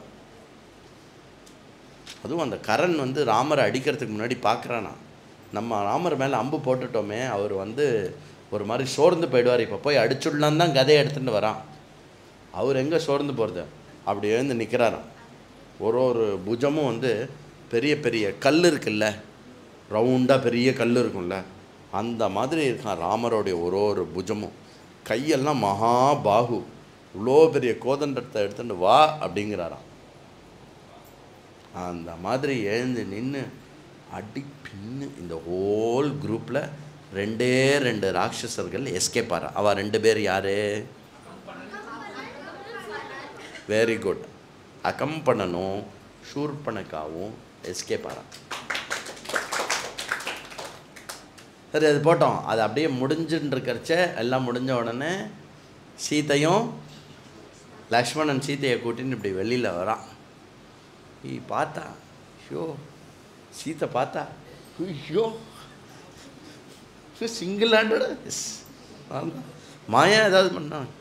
ஒரு மாயா கொஞ்சம் கூட கடைசி ராவணனை அடிக்கிறது மட்டும் ராமர் மாயை எங்கேயுமே பயன்படுத்தலை. ஆனால் மாயை தெரியாது, அவர் மனுஷன் அவர்.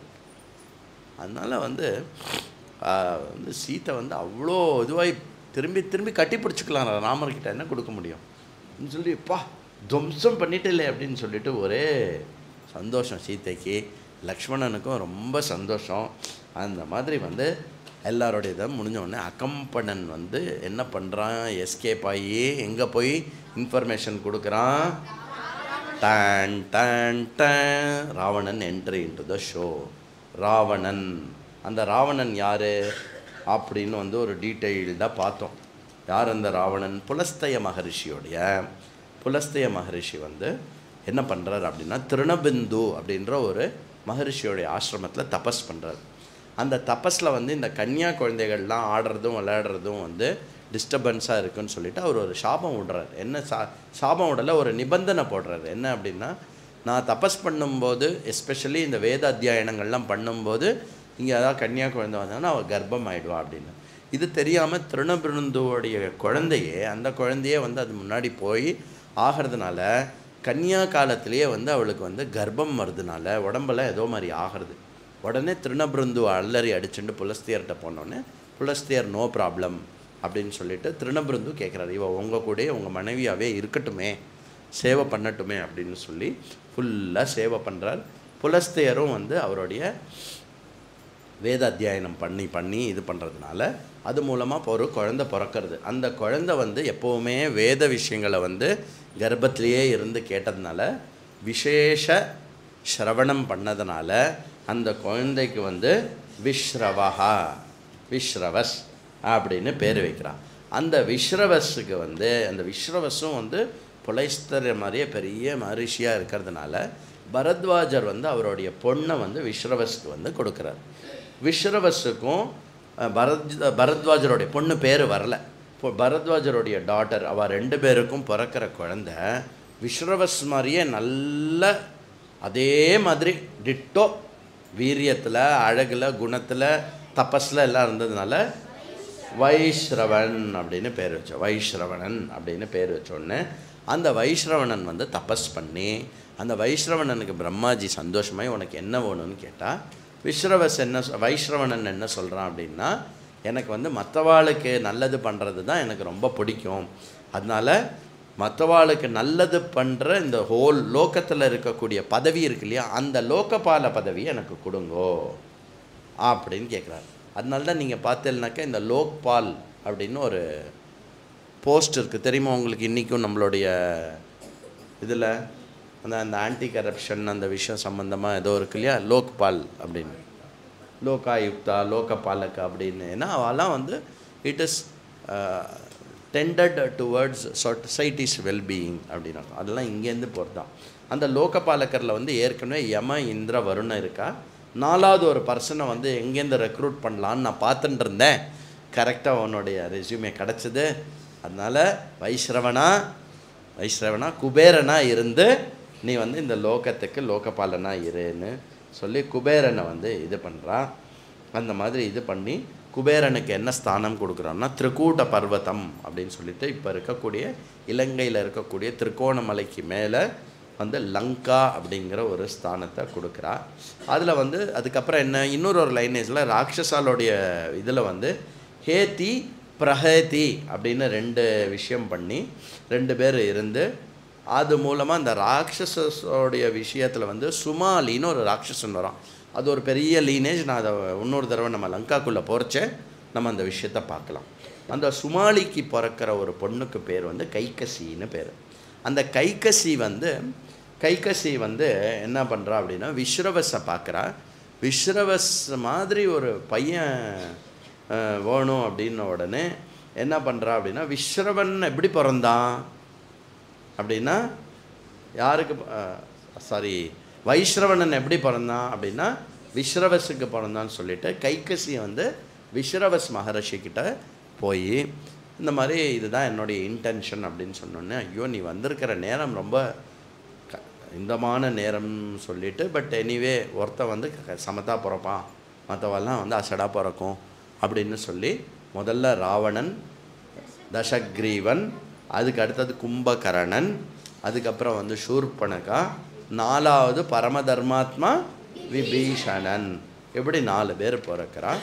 அந்த ராவணன் வந்து என்ன பண்ணுறான், ஒரு நாளைக்கு வந்து கைகசி வந்து காட்டுறான், பாரு உன்னுடைய பெரிய அண்ணா குபேரனை பாரு, அவன் எப்படி இருக்கான் பாரு, நீயும் இப்படி இருக்கியே, நீங்கள்லாம் எதுக்குமே லாய்க்கு இல்லைடா அப்படின்னு சொன்ன உடனே நாங்களும் தபஸ் பண்ணுறோம் பாருன்னு சொல்லிட்டு இவாலும் வந்து தபஸ் பண்ணுறான். யார் தபஸ் பண்ணுறா? தசக்ரீவன், கும்பகரணன் அண்டு விபீஷணன் 3 பேரும் தபஸ் பண்ணி பிரம்மாஜி வந்து வரம் கொடுத்தே ஆணுன்ற நிலைமைக்கு வந்தோடனே அப்போ தான் வந்து தசக்ரீவன் என்ன என்ன வரம் கேட்குறான் அப்படின்னா, யக்ஷர்கள், தேவர்கள், கந்தவர்கள், நாகர்கள் இவா யாருமே பண்ணக்கூடாது, இந்த மாணவர்கள் பற்றியோ வானரர்கள் பற்றியோ எனக்கு கவலை இல்லை அப்படின்ட்டான். கொடுத்தேன் ததாஸ்து அப்படின்ட்டார். அடுத்தது வந்து கும்பகர்ணன் இல்லையா, கும்பகர்ணனுக்கு கொடுக்க வரைச்ச எல்லா தேவர்களும் வரா, எப்பாப்பா அவனுக்கு கொடுத்துடாத அப்படின்னா. அதுக்கப்புறம் சரஸ்வதியை கூப்பிட்டு கும்பகர்ணனுடைய நிர்தேவத்துவமுக்கு பதிலாக நித்ராத்துவம் வந்து கேட்டு எப்போவுமே தூங்கின்னு இருக்கக்கூடிய, மேக்சிமம் தூங்கின்னு இருந்தால் தான் அவன் வந்து தேவர்கள் பக்கம் வராமல் அவன் பாட்டுக்கு தூங்கிட்டு சாப்பிட்டுண்டு அப்படியே வந்து ஏதாவது பண்ணிட்டு இருப்பான் அப்படின்னு சொல்லி கும்பகர்ணனுடைய வரம் அப்படி போச்சு. அதுக்கு அடுத்தது வந்து விபீஷணனுக்கான வரம். விபீஷணன் வந்து என்ன கேட்குறான், எனக்கு ஒன்றுமே வேண்டாம், ஒன்றே என்னென்னா எனக்கு வந்து நீங்கள் கொடுத்தே ஆகணும் அப்படின்னா என்ன கொடுங்க அப்படின்னாக்கா, தர்மத்துலேருந்து நான் என்றைக்குமே பழையாமல் இருக்கணும், தர்மத்தில் வந்து எப்போவுமே நான் தர்மத்து பக்கம் இருக்கணும் அப்படின்னு வேண்டிக்கிறான். அப்படியே கொடுத்தேன்னு கொடுக்குறான். இதுதான் வந்து ராவணாதி கூட்டங்கள் வந்த கதை. இந்த தபஸினுடைய கர்வத்தினாலையும் என்ன பண்ணுறான்னா 3 லோகத்தினுடைய அதிபத்தியத்தை வந்து ஜெயிக்கிறான். யமலோகம், இந்திரலோகம், மற்ற எல்லா தேவர்களை பயமுறுத்துறது, அங்கே இருக்கிற ஆயிரக்கணக்கான அப்சர கன்னிகளை வந்து கிட்னாப் பண்ணுறது, எல்லா விதமான அராஜகமும் பண்ணுறான். அந்த அராஜகமில் ஒரு முக்கியமான அராஜகம், ரொம்ப கொடுமையான அராஜகம் என்ன பண்ணிடுறான் அப்படின்னாக்க, மகாவிஷ்ணுவுக்கு மனைவியாக ஆக வேண்டும் என்ற தபஸுடன் வேதவதி அப்படின்னு ஒரு தபஸில் இருக்கா. அந்த மகாவிஷ்ணுவுக்கு தான் அவள் கல்யாணம் ஆகணும்னு சொல்லிவிட்டு அவள் அப்பாவும் உயிரை விடுறா, அவள் அம்மாவும் அதுக்காக தான் உயிரை விடுறா. அந்த வேதவதி அதுக்காக என்னன்னா, வேதவதி மேலே ஆசைப்பட்டு அவளுடைய முடியை பிடிக்கிறான், முடியை பிடிச்சி பண்ணுறான். அதனால தான் வந்து நல்லா ஞாபகம் வச்சுக்கோங்க, வேதவதியோடைய தலைமுடியை பிடிக்கிறான், அப்புறம் பின்னாடி சீதாவோடைய தலைமுடியை பிடிக்கிறான் ராவணன். அதனால் வந்து எந்த பொம்மநாட்டியோடைய தலைமுடியிலையும் நம்ம கை வைக்கக்கூடாது, ஜென்ஸ் கை வைக்கக்கூடாது. அது வந்து அழிவுக்கு நாசனத்துக்கான ஒரு விஷயம். Never touch the hair of a woman. பர்பஸ்ஃபுல்லாக அப்படி தலையில் இப்படி கை வைக்கிறது அதெல்லாம் ஓகே, பட் அந்த தலைமுடியை இப்படி பிடிக்கிறது இருக்கு இல்லையா, that is such a heinous act. அது பண்ணக்கூடாது. சரியா? ஓகே, அது சைட் டாபிக் இது போட்டோம். அப்போது அந்த வேதவதி வந்து என்ன பண்ணுறா அப்படின்னா, நெருப்பு வளர்த்து அதுக்குள்ளே ஊச்சுடுறான். அப்போ என்ன சாபம் விடுறா அப்படின்னா, உன்னுடைய சாவு வந்து ஒரு சதி சாத்வினால தான் உனக்கு சாவு நடக்கும் அப்படின்னு சொல்கிறான். அதனால் வந்து யார் சத்தியாவும் பரம உத்தமமாகவும் இருக்காளோ அவள் இடத்துல ராவணேஸ்வரனுக்கு ஒரு பயம் இருக்குது. அப்போ சத்தியாக இருக்கக்கூடிய சீதாவை ஃபோர்ஸ்ஃபுல்லாக ராவணன் அடையாமல் அவளை கல்யாணம் பண்ணிக்கோன்னு ரிக்வெஸ்ட் பண்ணதுக்கான காரணம் என்ன அப்படின்னா, அவன் இந்த பயம், தபஸினுடைய ஒரு பயம்தான் அவனுக்கு. அந்த சதி சாத்வி தான் வந்து அடுத்த ஜென்மத்தில் வந்து கமலத்தில் பிறந்த, அந்த கமலத்தில் பிறந்தது தான் வந்து ஜனகர்கிட்ட இது ஒன்று சீதாவாக வந்தா அப்படின்ற கதையை வந்து பின்னாடி காலத்தில் அகஸ்தியர் வந்து ராமருக்கு சொன்னது, அந்த கதையை வந்து நம்ம இங்கே பார்த்தோம். அதை பார்த்துட்டு அந்த மாதிரி இருக்கக்கூடிய ராவணேஸ்வரன் இடத்துல அகம்பனன் போய் இந்த மாதிரி சொல்கிறான். உடனே ராவணேஸ்வரன் என்ன கேட்குறான், என்னது 14,000 பேர் செத்து போயிட்டாளா? ஸ்ரீராமனா? அவன் கூட எந்தெந்த யக்ஷர்கள், எந்தெந்த தேவர்கள், எந்தெந்த தானவர்கள், எந்தெந்த நாகர்கள், யாரெல்லாம் ராமர் பக்கம் நின்னா எனக்கு இப்போ லிஸ்ட்டு கொடு அப்படின்னு. அகம்பனன் அவன் ஒரே ஒரு ஆள். அதனால் ராவணா போயிடாத அந்த பக்கம். ஆக்சுவலி ராவணனுக்கு மனசில் பயம் வருது, இல்லைன்னா டைரெக்டாக போய் அடிக்கிற ஆள். அது மட்டும் இல்லை, சீத்தையை கடத்தின்னு போகிறச்ச சீத்தை சொல்கிறா, இன்னும் 2 நாழிகை வெயிட் பண்ணாவா, 2 பேரும் வந்துடுவா, உன்னை உண்டு இல்லாமல் பண்ணிவிடுவா அப்படின்னு. நார்மலாக ஒரு வீரனாக இருந்தால் வெயிட் பண்ணிவிட்டு சண்டை போடுவான். அவனுக்கு பயம் இருக்குது. அதனால் என்ன ஆகிடுறது அப்படின்னா, அகம்பனன் ஒரு ஐடியா கொடுக்குறான். என்ன, நீ ராமனை ஜெயிக்கணும், நீ உண்மையாகவே ராமனை ஜெயிக்கிறதுனா இந்த போர்லெல்லாம் அவனை ஜெயிக்க முடியாது, நல்லா புரிஞ்சுக்கும். அவன்கிட்ட இருக்கிற அஸ்திர சஸ்திரங்கள்லாம் வந்து உங்ககிட்ட கூட கிடையாது. அவன் ஒரு நாழிகையில் அவனை காலி பண்ணுவான். ஏன் அப்படின்னாக்கா, இந்த 14,000 ராட்சசர்கள், 12 மகா ராட்சசர்கள், அதுக்கப்புறம் வந்து திரிஷரஸ், தூஷணன், கரண், இவா எல்லாரையுமே வந்து 1.5 முகூர்த்தத்தில் காலி பண்ணியிருக்கான் ராமன். எவ்வளோ டைம் தெரியுமோ? லக்ஷ்மணனும் சீத்தையும் உள்ளே போயிட்டு விஷ்ணு சஹஸ்ரநாமம் சொல்லிட்டு வெளில வரத்துக்குள்ளே போர் முடிஞ்சுடுத்து. விஷ்ணு சஹஸ்ரநாமாவை அப்படி சொல்லியிருப்பா? சொல்லியிருக்க முடியாது. ஏன்? மகாபாரதத்தில் தானே விஷ்ணு சஹஸ்ரநாமம் வருது. அதுதான். பரவாயில்ல, எல்லாம் அலர்ட்டாக தான் இருக்கீங்க. Very good. ஒன்றும் இல்லை, சும்மா அவள் வந்து கீதா படிக்க ஆரம்பித்தா. அது கீதாவும் அப்போ கிடையாதுல்ல. சரி போட்டோம். லலிதா சஹஸ்ரம் அது வேதம். அது எப்போ டைம் கிடையாது, சொல்லிக்கலாம். அதனால் வந்து சரி, லலிதா சஹஸ்ரநாமத்துக்கும் சைடு கொஸ்டின், லலிதா சஹஸ்ரநாமத்துக்கும் ராமாயணத்துக்கும் எந்த விஷயத்தினால சம்பந்தம் இருக்குது?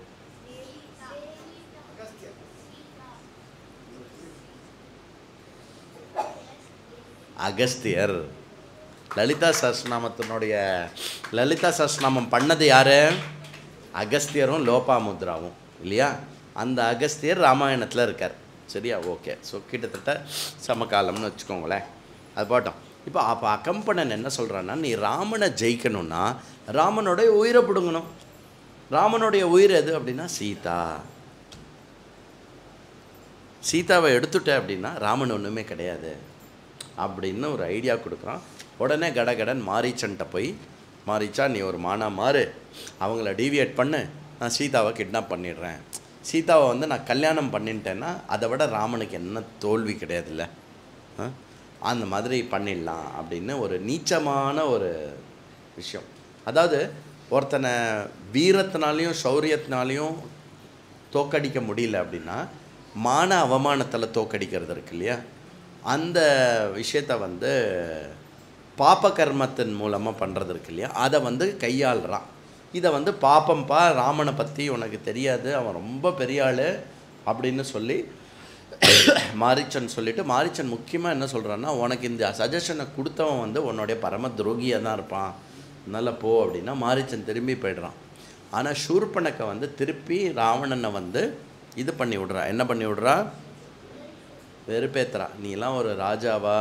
உனக்கு வந்து உன்னை நம்பி ராட்சச கணங்கள் இருந்தது, அந்த ஜனஸ்தானத்தையே ஒருத்தன் வாஷ் அவுட் பண்ணியிருக்கான், நீலாம் ஒரு இதுவா அதுவா சொல்லி எல்லாத்தையும் விட்டுட்டு கடைசியில் என்ன சொல்கிறா அப்படின்னா, உனக்கு ஒரு மனுஷன் ஒரு பொம்மநாட்டியோட வாழணும் அப்படின்னா சீதாவோட வாழணும், அதுக்கு பேர் தான் வாழ்க்கை. அதை விட்டுட்டு வேறு யாரோ பொம்மநாட்டியோடெல்லாம் நீ உயிர் வாழ்ந்தெல்லாம் ஒரு வாழ்க்கையாக உனக்கு வாழ்ந்தா, அந்த மாதிரி ஒரு பெண்ணோட வாழ்ந்தது தான் அதுக்கு பேர் வாழ்க்கை. அந்த பெண்ணை உனக்காக கல்யாணத்துக்காக நான் கேட்க போனேன், அதுக்கு என்னை வந்து மூக்கியும் காதையும் வெட்டிட்டா அப்படின்னு பொய் சொல்கிறா சூர்பனக்கை. ராவணன் வந்து உடனே திருப்பி வந்து மந்திரிகளோட கூட்டி இந்த வாட்டி என்ன பண்ணிடுறான்னா முடிவு பண்ணிடுறான், என்ன தான் இருந்தாலும் சீதாவை நம்ம வந்து அப்டக்ட் பண்ணுறோம் அப்படின்னு முடிவு பண்ணிவிட்டு திருப்பி மாரீச்சன்ட்ட போய் சொல்கிறான். மாரீச்சன் கன்வின்ஸு என்ன இல்லாமல் பண்ணுறான். கடைசியில் ராவணன் என்ன சொல்கிறான், இதை பாரு, பண்ணலாமா வேண்டாமான்னு கேட்குறதுக்காக நான் இங்கே வரல, பண்ணணும் சரியா, பண்ணேன்னா நீ ராமன் கையால் சாவ, பண்ணலைன்னா இப்போ என் கையால் சாவ, சொல்லு உனக்கு என்ன வேணும், இப்போவே செத்து போறியா? ராமன் பண்ணி ராமன் கருணையினால் ஒன்று அங்கே விடுறதுக்கும் சான்ஸ் இருக்குது அப்படின்னு வேற சொல்கிறான். சரி பண்ணி தொலைக்கிறேன் அப்படின்னு சொல்லிட்டு மாரீச்சன் வந்து மானா வந்து மாறி அந்த பஞ்சவட்டியில் வந்து அப்படி இப்படி போய் சீத்தை வந்து அதுக்கு அட்ராக்ட் ஆகி சீத்தை வந்து கேட்குறா, எனக்கு அந்த மான் வேணும் அப்படின்னு கேட்குறான். அந்த சீத்தை ரொம்ப அதில் மோகிச்சு போய் கேட்டதுனால ராமர் வந்து லக்ஷ்மணன்ட்ட சொல்லிட்டு போகிற, லக்ஷ்மணா பார்த்துக்கோ அப்படின்னு சொல்லிட்டு சொல்லிட்டு போகிற. ஓடுறார் அது நன்னா தூரக்க கூட்டின்னு போயிட்டு ராமர் கடைசியாக அதோடைய மேலே அம்பு விடும்போது என்ன சொல்கிறது, அது ஹா சீதே ஹா லக்ஷ்மணா அப்படின்னு சொல்லி அது உடனே சீதைக்கு வந்து அபரிமிதமான பயம் வந்துடுறது. என்ன ஆகிடுறது அப்படின்னா, ராமருக்கு வந்து ஆபத்து அப்படின்ன உடனே மற்றது எல்லாமே வந்து இருண்டு போய்டுறது, அவளுடைய புத்தி எல்லாமே இருண்டு போய் என்ன ஆகிடுறதுன்னா லக்ஷ்மணனை உடனே போன்னு சொல்லி லக்ஷ்மணன் அதுக்கு மறுக்கிறதுனால சீதை வந்து லக்ஷ்மணனை வந்து ஒரு தகாத வார்த்தைகள்னால் பேசி அதனால் லக்ஷ்மணன் வந்து அந்த இடத்துலேருந்து போக வேண்டிய ஒரு கட்டாயத்துக்கு ஏற்பட்டு விட்டுட்டார். அதனால் வந்து அந்த சமயம் பார்த்து சன்னியாசி கோலத்தில் ராவணன் வந்து என்ன பண்ணுறான் அப்படின்னா சீதையை வந்து கடத்திடுறான். இந்த சமயம் வந்து ஜட்டாயு வந்து காப்பாற்ற ட்ரை பண்ணுறான். இத்தனைக்கும் சீதா சொல்கிறா, ஜட்டாயு வேண்டாம், உன்னை கொன்னுடுவான் இவன், என்ன நடந்ததோ அது அப்படியே வந்து ராமர்கிட்ட சொல்லு அப்படிங்கிறா. ஆனால் ஜட்டாயு அது கேட்கல. ஃபுல்லாக ட்ரை பண்ணி ராவணனுடைய தனுசு கவச்சம் மற்றது எல்லாத்தையும் துவம்சம் பண்ணி மேக்சிமம் ஃபைட்டு கொடுத்து அந்த தேரோடைய அந்த இது சில அந்த கழுதையெல்லாம் இருக்குல்ல அதெல்லாமுமே கொல்றது Jatayu puts up a very fierce யுத்தம். ஆனால் ராவணனுடைய சக்தி ஜாஸ்தியாக இருக்கிறதுனால ராவணன் வந்து வாள் எடுத்து அதனுடைய ரெக்கையை வெட்டினதுனால அதுக்கப்புறம் அதனால் பறந்து சண்டை போட முடியல. ஜட்டாயு விழுந்தவுடனே திருப்பி விட்ட சீதாவை திருப்பி எடுத்து உட்காத்தி வச்சு ராவணன் வந்து தட்சிணமுகமாக எடுத்துன்னு கூட்டின்னு போய்ட்றான். இங்கே ராமர் வந்து லக்ஷ்மணனை பார்த்து, ஏன் லக்ஷ்மணா சீதையை ஏன் விட்டுட்டு வந்தேன்னு அபசகுனம் தோன்றதுன்னு சொல்லி இவா வந்து தேடுன்னு தேடுறான். என்ன தேடு இது பார்த்தியா கோதாவரி நதியை நீ பார்த்தியா அது பார்த்தியானா? அப்போ வந்து the first clue, very good, first clue அந்த மான் வந்து அப்படி கண்ணில் தண்ணியோட மான் வந்து இன்டைரக்டாக கம்யூனிகேட் பண்ணுறது. என்னது அப்படின்னா அந்த பக்கம் பார்க்குறது, ராமரை பார்க்குறது, சவுத்தை பார்க்குறது, அப்படி மேலே போடுறத பார்க்குறது. சவுத் பக்கமாக அப்படி மேல் பக்கமாக போயிட்டான் அப்படிங்கிறத வந்து மான் இன்டைரக்டாக கம்யூனிகேட் பண்ணோன்னே அந்த பக்கமாக போனோடனே ரெண்டாவது க்ளூ கிடைக்கிறது. என்னது? Food steps. Very good, food steps கிடைக்கிறது. ஃபுட் ஸ்டெப்ஸோடு போகும்போது அடுத்த க்ளூ கிடைக்கிறது. என்னது? சீதா மாதா போட்டுருந்த அந்த புஷ்பங்கள் எல்லாம் வந்து அங்கங்கே விழுந்து கிடக்குது. அதுக்கு அடுத்த க்ளூ என்ன கிடைக்கிறது? கொலுசில் இருந்த மணி எல்லாம் கிடைக்கிறது. அப்போ ஒரு விஷயம் கிளியராக எடுத்து என்னது அப்படின்னா தான் அடுத்து அப்படின்னு சொல்லிட்டு ஃபர்தராக போகும்போது அப்புறம் ஜட்டாயுவை பார்க்குறான். ஜட்டாயு வந்து கரெக்ட். அடுத்த க்ளூ என்ன? உடஞ்ச வில்லு, அதுக்கப்புறம் அந்த உடஞ்ச கவச்சம், இதெல்லாம் வந்து கிடைக்கிறது. இதெல்லாம் வந்து இதெல்லாத்தோட ஜட்டாயுவை போய் பார்க்கும்போது ஜட்டாயு வந்து சொல்கிறார். என்ன சொல்கிறார் அப்படின்னா, மேக்ஸிமம் ட்ரை பண்ண என்னால் முடியல, இந்த மாதிரி ராவணஹா நாம விஸ்ரவசா பிராதா வைஸ்ரவணஸ்ய அப்படின்னு சொல்கிறார். என்னது? விஸ்ரவசனுடைய பையன் ராவணன் என்கின்ற ராட்சசன், அவன் வைஸ்ரவணனுடைய பிரதர் அப்படின்னு சொல்லி இந்த மாதிரி தட்சிணமுகமாக போயிருக்கா சீதையை. அதாவது சீதை சாகலை, சீதை வந்து கிட்னாப் பண்ணப்பட்டிருக்கா அப்படிங்கிறத சொல்லி ஜட்டாயு அங்கேயே ஜட்டாயுக்கு வந்து ராமர் அந்திம சம்ஸ்காரம்லாம் பண்ணி இது பண்ணிவிட்டு அவள் வந்து அந்த இந்துமுகமாக வந்து தேடிண்டு போகிறாள். அடுத்தது எங்கே போகிறா? கிரௌஞ்சவனத்துக்குள்ளே போகிறா. கிரௌஞ்சவனத்தை தாண்டும் போது என்ன ஆகிறது? யார் வரா? நான் 2-3 வாட்டி கதம்பம் சொல்லிட்டேன் நேற்றுக்கு. அது கதம்பம் இல்லை, கபந்த அப்படின்னு பேர். அந்த ராட்சசனுக்கு பேர் கபந்தன்னு தான் பேர். தனு அப்படிங்கிறது வந்து அந்த 8 சொன்னேன் இல்லையா, யாருக்கு? கஷ்யப பிரஜாபதி கல்யாணம் பண்ணிட்ட 8 ஸ்திரீ இருக்கு இல்லையா, அந்த 8 ஸ்திரீயில் ஒரு ஸ்திரீயோட பேர் வந்து தனுன்னு பேர். அந்த தனுக்கு பிறந்தவாளுடைய பேர் தான் தானவான்னு பேர். அதனால் கபந்தன் அப்படிங்கிறவன் வந்து ஒன் ஆஃப் த தானவன். அதனால தான் தானவா தனுன்னு சொல்கிறது. அவனுடைய பேர் தனு கிடையாது. நான் அதை செக் பண்ணிட்டேன். அதுதான் நேற்றுக்கு நீங்கள் சொன்னேன் இல்லையா. ஸோ அந்த தானவன் வந்து அப்புறம் வந்து அவள் என்ன பண்ணுறா, அந்த 2 கையையும் வெட்டினோடனே அந்த தானவன் சொல்கிறான், என்னை நெருப்பில் போட்டு எரிச்சிருங்கோ, எனக்கு திருப்பி என்னோடய இது வரும், நான் அடுத்த க்ளூ நீங்கள் எனக்கு இது பண்ணலைன்னா நான் உங்களுக்கு க்ளூ சொல்லுவேன். அப்படி இல்லை, நீங்கள் அப்படி பண்ணால் தான் என்னுடைய அந்த தேகத்தில் எனக்கு அந்த பிரஜையில் வந்து சொல்ல முடியும்னு சொல்லி அவள் பண்ணி அந்த சம்ஸ்காரம் பண்ண உடனே அந்த நெருப்பில் வந்து தானவனுக்கு திருப்பி அவனுடைய ஃபுல் அழகான ரூபம் வந்து அந்த தானவன் வந்து என்ன சொல்கிறான், கபந்த தானவன் என்ன சொன்னான் அப்படின்னாக்க, சுக்ரீவோ மேலே அடிச்சது பாருமா, அடி கரெக்டாக இருக்கா? ஆனால் வானரேந்திரஹா. Very good. முக்கியமாக வந்து சில தர்மத்தை சொல்கிறான். என்ன தர்மம் அப்படின்னா, உன்ன மாதிரி யார் இதே பரிதாபகமான ஒரு நிலைமையில் இருக்காலோ அவளோட நீ சந்தி பண்ணணும். சந்தி பண்ணினாக்க பலம் கூடும். அந்த மாதிரி ஒருத்தன் இருக்கானா அப்படின்னா வாலினால் வஞ்சிக்கப்பட்ட சுக்ரீவன் இருக்கான், வானரேந்திரன். அவன் பெரிய தர்மாத்மா, ரொம்ப நல்லவன், திருப்தி உடையவன். அப்புறம் அவன்கிட்ட இருக்கக்கூடிய சிரேஷ்டமான வானரர்களுடைய பெருமை என்ன அப்படின்னா, மேல் லோகத்தில், கீழ் லோகத்தில், 3 லோகத்தில், பூமியில் எந்த மூலையில் எங்கே இருந்தாலும் அதி துரிதமாக அவளால் வந்து சீதா எங்கே இருக்கான்னு கண்டுபிடிச்சி சொல்ல முடியும். நீ சுக்ரீவன் என்ன மாதிரி சொல்கிறேன்னா, நீ சுக்ரீவனை பார்த்துட்ட அப்படின்னா சீதா உனக்கு கிடச்சுட்டான்னு அர்த்தம் அப்படின்னு சொல்லிட்டு அந்த தானவன் வந்து ஒரு பெரிய கம்ஃபர்ட்டை வந்து கொடுத்துட்டு போகிறான். அந்த வானரன் வந்து இப்போ ரிஷ்யமுக பர்வத்தத்தில் இருப்பான். அந்த ரிஷ்யமுக பர்வத்தத்துக்கு வந்து இந்த பம்பா சரோவர் வழியாக மதங்கமுனி ஆசிரமம் வழியாக நீங்கள் போகலாம் அப்படின்னு சொன்னோடனே ராமர் வந்து மதங்கமுனி ஆசிரமம் வழியாக போச்சு. மதங்கமுனி அவருடைய சிஷ்யர்கள் எல்லாம் ஏற்கனவே வந்து அக்ஷயலோக பிராப்தி கிடச்சுடுத்தவாளுக்கு அங்கே வந்து ஷபரின்னு ஒரு மூதாட்டி மாத்திரம் வெயிட் பண்ணிட்டு இருக்கான்.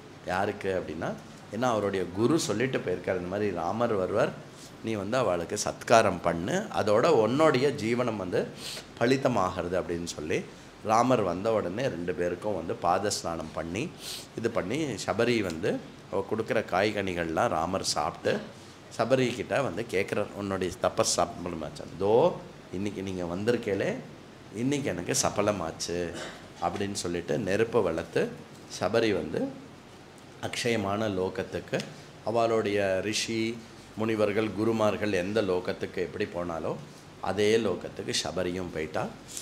அடுத்தது வந்து அந்த மதங்கமுனி ஆசிரமம் அது அப்படியே வந்து it is inside Kishkindha. Already அப்படி மெதுவாக அப்படி கிஷ்கிந்தாக்குள்ளே ராமரும் லக்ஷ்மணரும் they are now into Kishkindha. இதோட வந்து நம்ம நாளைக்கு கிஷ்கிந்தா காண்டத்தை ஆரம்பிப்போமாக.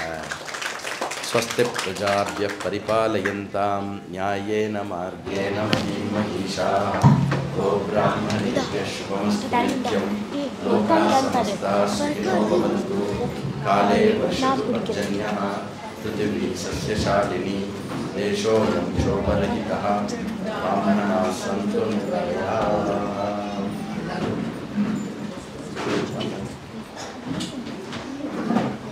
जय जय राम कथे विमले, जय जय राम कथे, जय जय सीता राम स्वरूपिणी, जय जय राम कथे विमले, जय जय राम कथे.